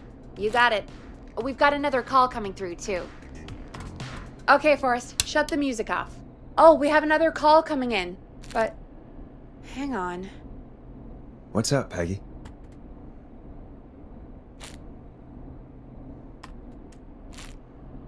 Peggy? You're gonna want to take this call off the air. Who is it? Just do it. All right, folks, it's time for another track. Here's one to help you sit back and relax. We'll be right back after this. I hope this is good news, Peggy. Who have we got? Find out for yourself on line 1. Hello? Forrest, I'm glad I got back through to you. Sounds like it's been a busy night, huh? Surprise! It's Leslie, our 911 operator, leading the charge from Henderson to come save us. It's so good to hear from you. Are you okay? I am. I'm driving back with an officer from Henderson now. We got back into radio range a little while ago. We've been listening in, but haven't been able to get through until now. Ever since you found Sheriff Matthews, it's only gotten worse. It's been a long night. Well, it shouldn't be too much longer now. I'm glad I got through to you. I wanted to let you all know what's going on. I made it to Henderson. Turns out somebody had cut the phone lines, and they had no idea what was happening. After I told them, well, their sheriff sent a goddamn squad back with me to stop this. That's great news! That's crazy about the phone lines, though. Do you think the Whistling Man cut them? I'm guessing so. I don't know how the Whistling Man did it. But that doesn't matter right now. Listen, we're coming in hot, but we need your help. I know Gallows Creek isn't a big town, but if we don't know where the Whistling Man is, we can't get him. Her. That's where you come in. You can count on us. What do you need? It might be a long shot, but here goes. The Whistling Man already called up a few times. I bet she calls again. We're still a little ways out of town, so if she calls, stall her. Buy as much time as you can for us to get in. And while you're talking to her, try to figure out where she is. We'll be listening in, so once her location is known, we'll head straight there and end this nightmare. I'll do my best. I know you will. Heck, I can see the headlines now. Forrest Nash's interview of a lifetime. Anyway, I'll radio the other cars and tell them the plan is a go. Hopefully the next time I see you, it'll be with our killer behind bars. Take care now. We'll see you soon, Leslie. Oh, thank God. It sounds like this is almost over. We're nearly through this. Best we don't waste any time then. Let's get back on air. You got it. Time to turn the music off. Bringing you back live now. Welcome back to The Scream with me, Forrest Nash. The line is lit up, but before I get to our next caller, I just want to say, things are looking up. It's almost over. But for now, let's bring in our next caller. Evening, caller. This is Forrest Nash. Forrest? Casey, is that you? Are you all right? Forrest, it's Jason. What about Jason? Is he okay? He's gone. Oh, Jason. Your friend. They tried everything they could. They said he just lost too much blood. Casey, I'm so sorry. I can't believe he's gone. Could I have done more? You did everything you could have done. You both did. I'm sure Jason knows that. Thank you, Forrest. I really hope so. Hey, guys, I'm really sorry, but there's a call on the other line. I just need to make sure we don't have another situation brewing. It's all right, Peggy. I understand. Do what you need to do. Thank you, Casey. I'll be right back. Forrest? Yes, Casey? Before Jason passed out, I asked him who did this, and I think he knew who attacked him. Are you serious? Yeah. He said it had to do with a boy named George Barrow? He mentioned him, the boy who drowned. I guess that's what Jason said. He said that George died during, God, what was it? Whistling night? Some kind of prank night. And that the person who stabbed him wanted revenge for George. Casey, are you absolutely sure this is what Jason said? Yeah, I think so. Jason still seemed with it when he was telling me. So I don't doubt what he said. Did you say Jason told you who the Whistling Man is? He did. He said it was a woman. They went to school together. Somebody called What? What happened? Are we still on air? No, we're not. Seems like the power is completely gone. How do we get it back on? I don't, we can use the emergency generator down in the basement. Reggie picked it up a while ago in case we ever needed to do an emergency broadcast. An emergency broadcast? Emergency? You know, nuclear war, alien attack, broadcasting a serial killer's location to the cops so we can end this nightmare. Fair point. It's in the storage area in the far back corner, up on the wall. You might have spotted it earlier when you were digging around for all those tapes. It'll have a big red button. Just press that. I'll see you when you're back.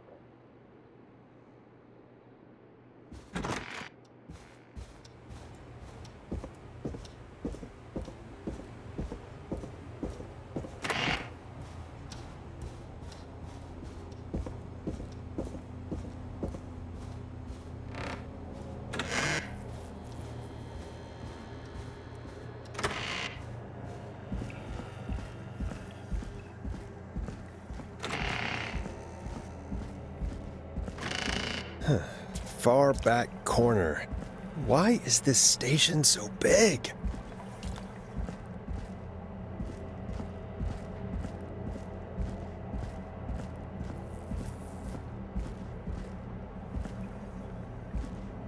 That must be it.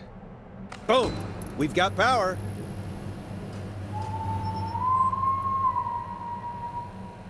The Whistling Man. I need to warn Peggy.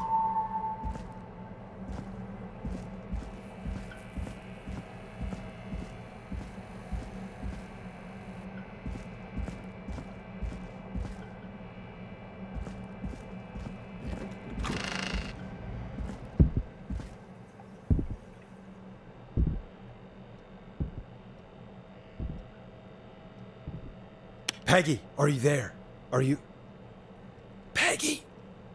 I need to get back upstairs.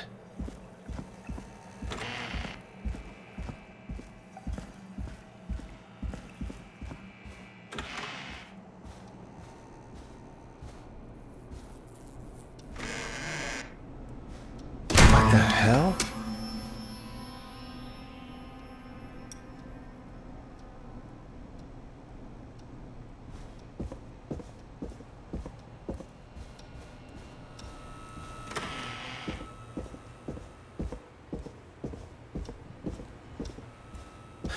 Oh no.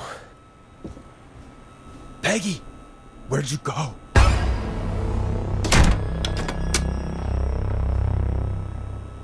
No way.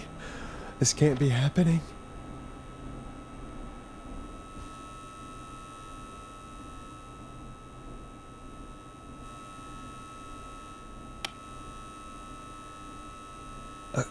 A call.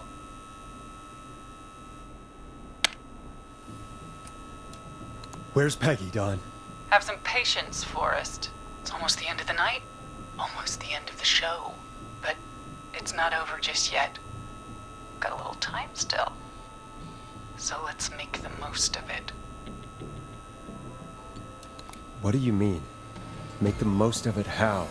Well, Huh? I thought we'd end tonight's Whistling Man special with a special guest. The one who started it all.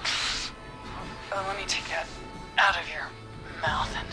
You crazy bitch! Let me go! Welcome to the air, Mr. Teddy Gallows Jr. Wait. It's all gonna come out tonight, Teddy. Your daddy and his money saved you 20 years ago. But even if he crawled out of his coffin with all the money in the world... Wait. Where the hell is Teddy? How are you talking to him if you're here with me? Because I'm not there with you, Forrest. I'm here with Teddy. And if he says where that is, well, he knows he'll get it.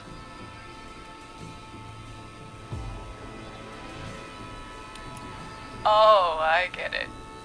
You're wondering who's there at the station with you. Forrest Nash, let me introduce you and all of Gallows Creek to my boy, Henry Barrow. Your son? You mean you... Wait, that he... Yes, Forrest. He and I had a son. So there were 2 whistling men tonight. Of course! That explains how you were always able to get around town so quickly. Hang on. Did you say Barrow? Then... Are you... Let me just get this mask off. Damn uncomfortable thing. No wonder Mooney went crazy wearing this. There we go. Marie Campbell? George's old girl. Oh. Well, it sure has been years since I last saw... Oh, God damn it. Marie Campbell? So, not Dawn, huh? No, not Dawn. What are you going to... Everyone's gonna know now what Teddy did. He killed George that night. This night. 20 years ago. Listen to me. You... You're gonna talk when I talk to you. And not a moment before. And you're never gonna talk again, Forrest. I considered having you help me blow this whole thing wide open, but you didn't really sell yourself too well tonight. Alright, I'll just get going then? Henry, honey? He's all yours. Hey, wait a minute. Back off! Don't come any closer! Don't worry. I'll let Peggy know you asked about her before I send her your way.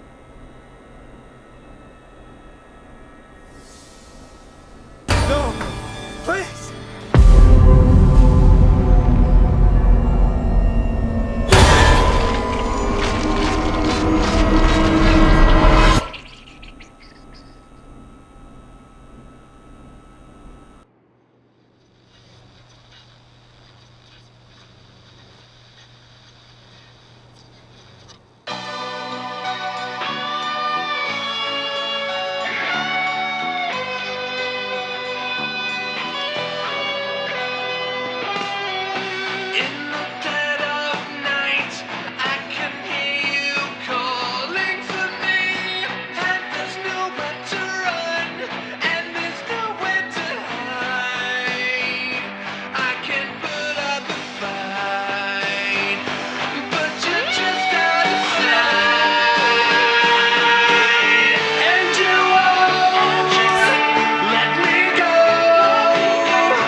It's a killer frequency.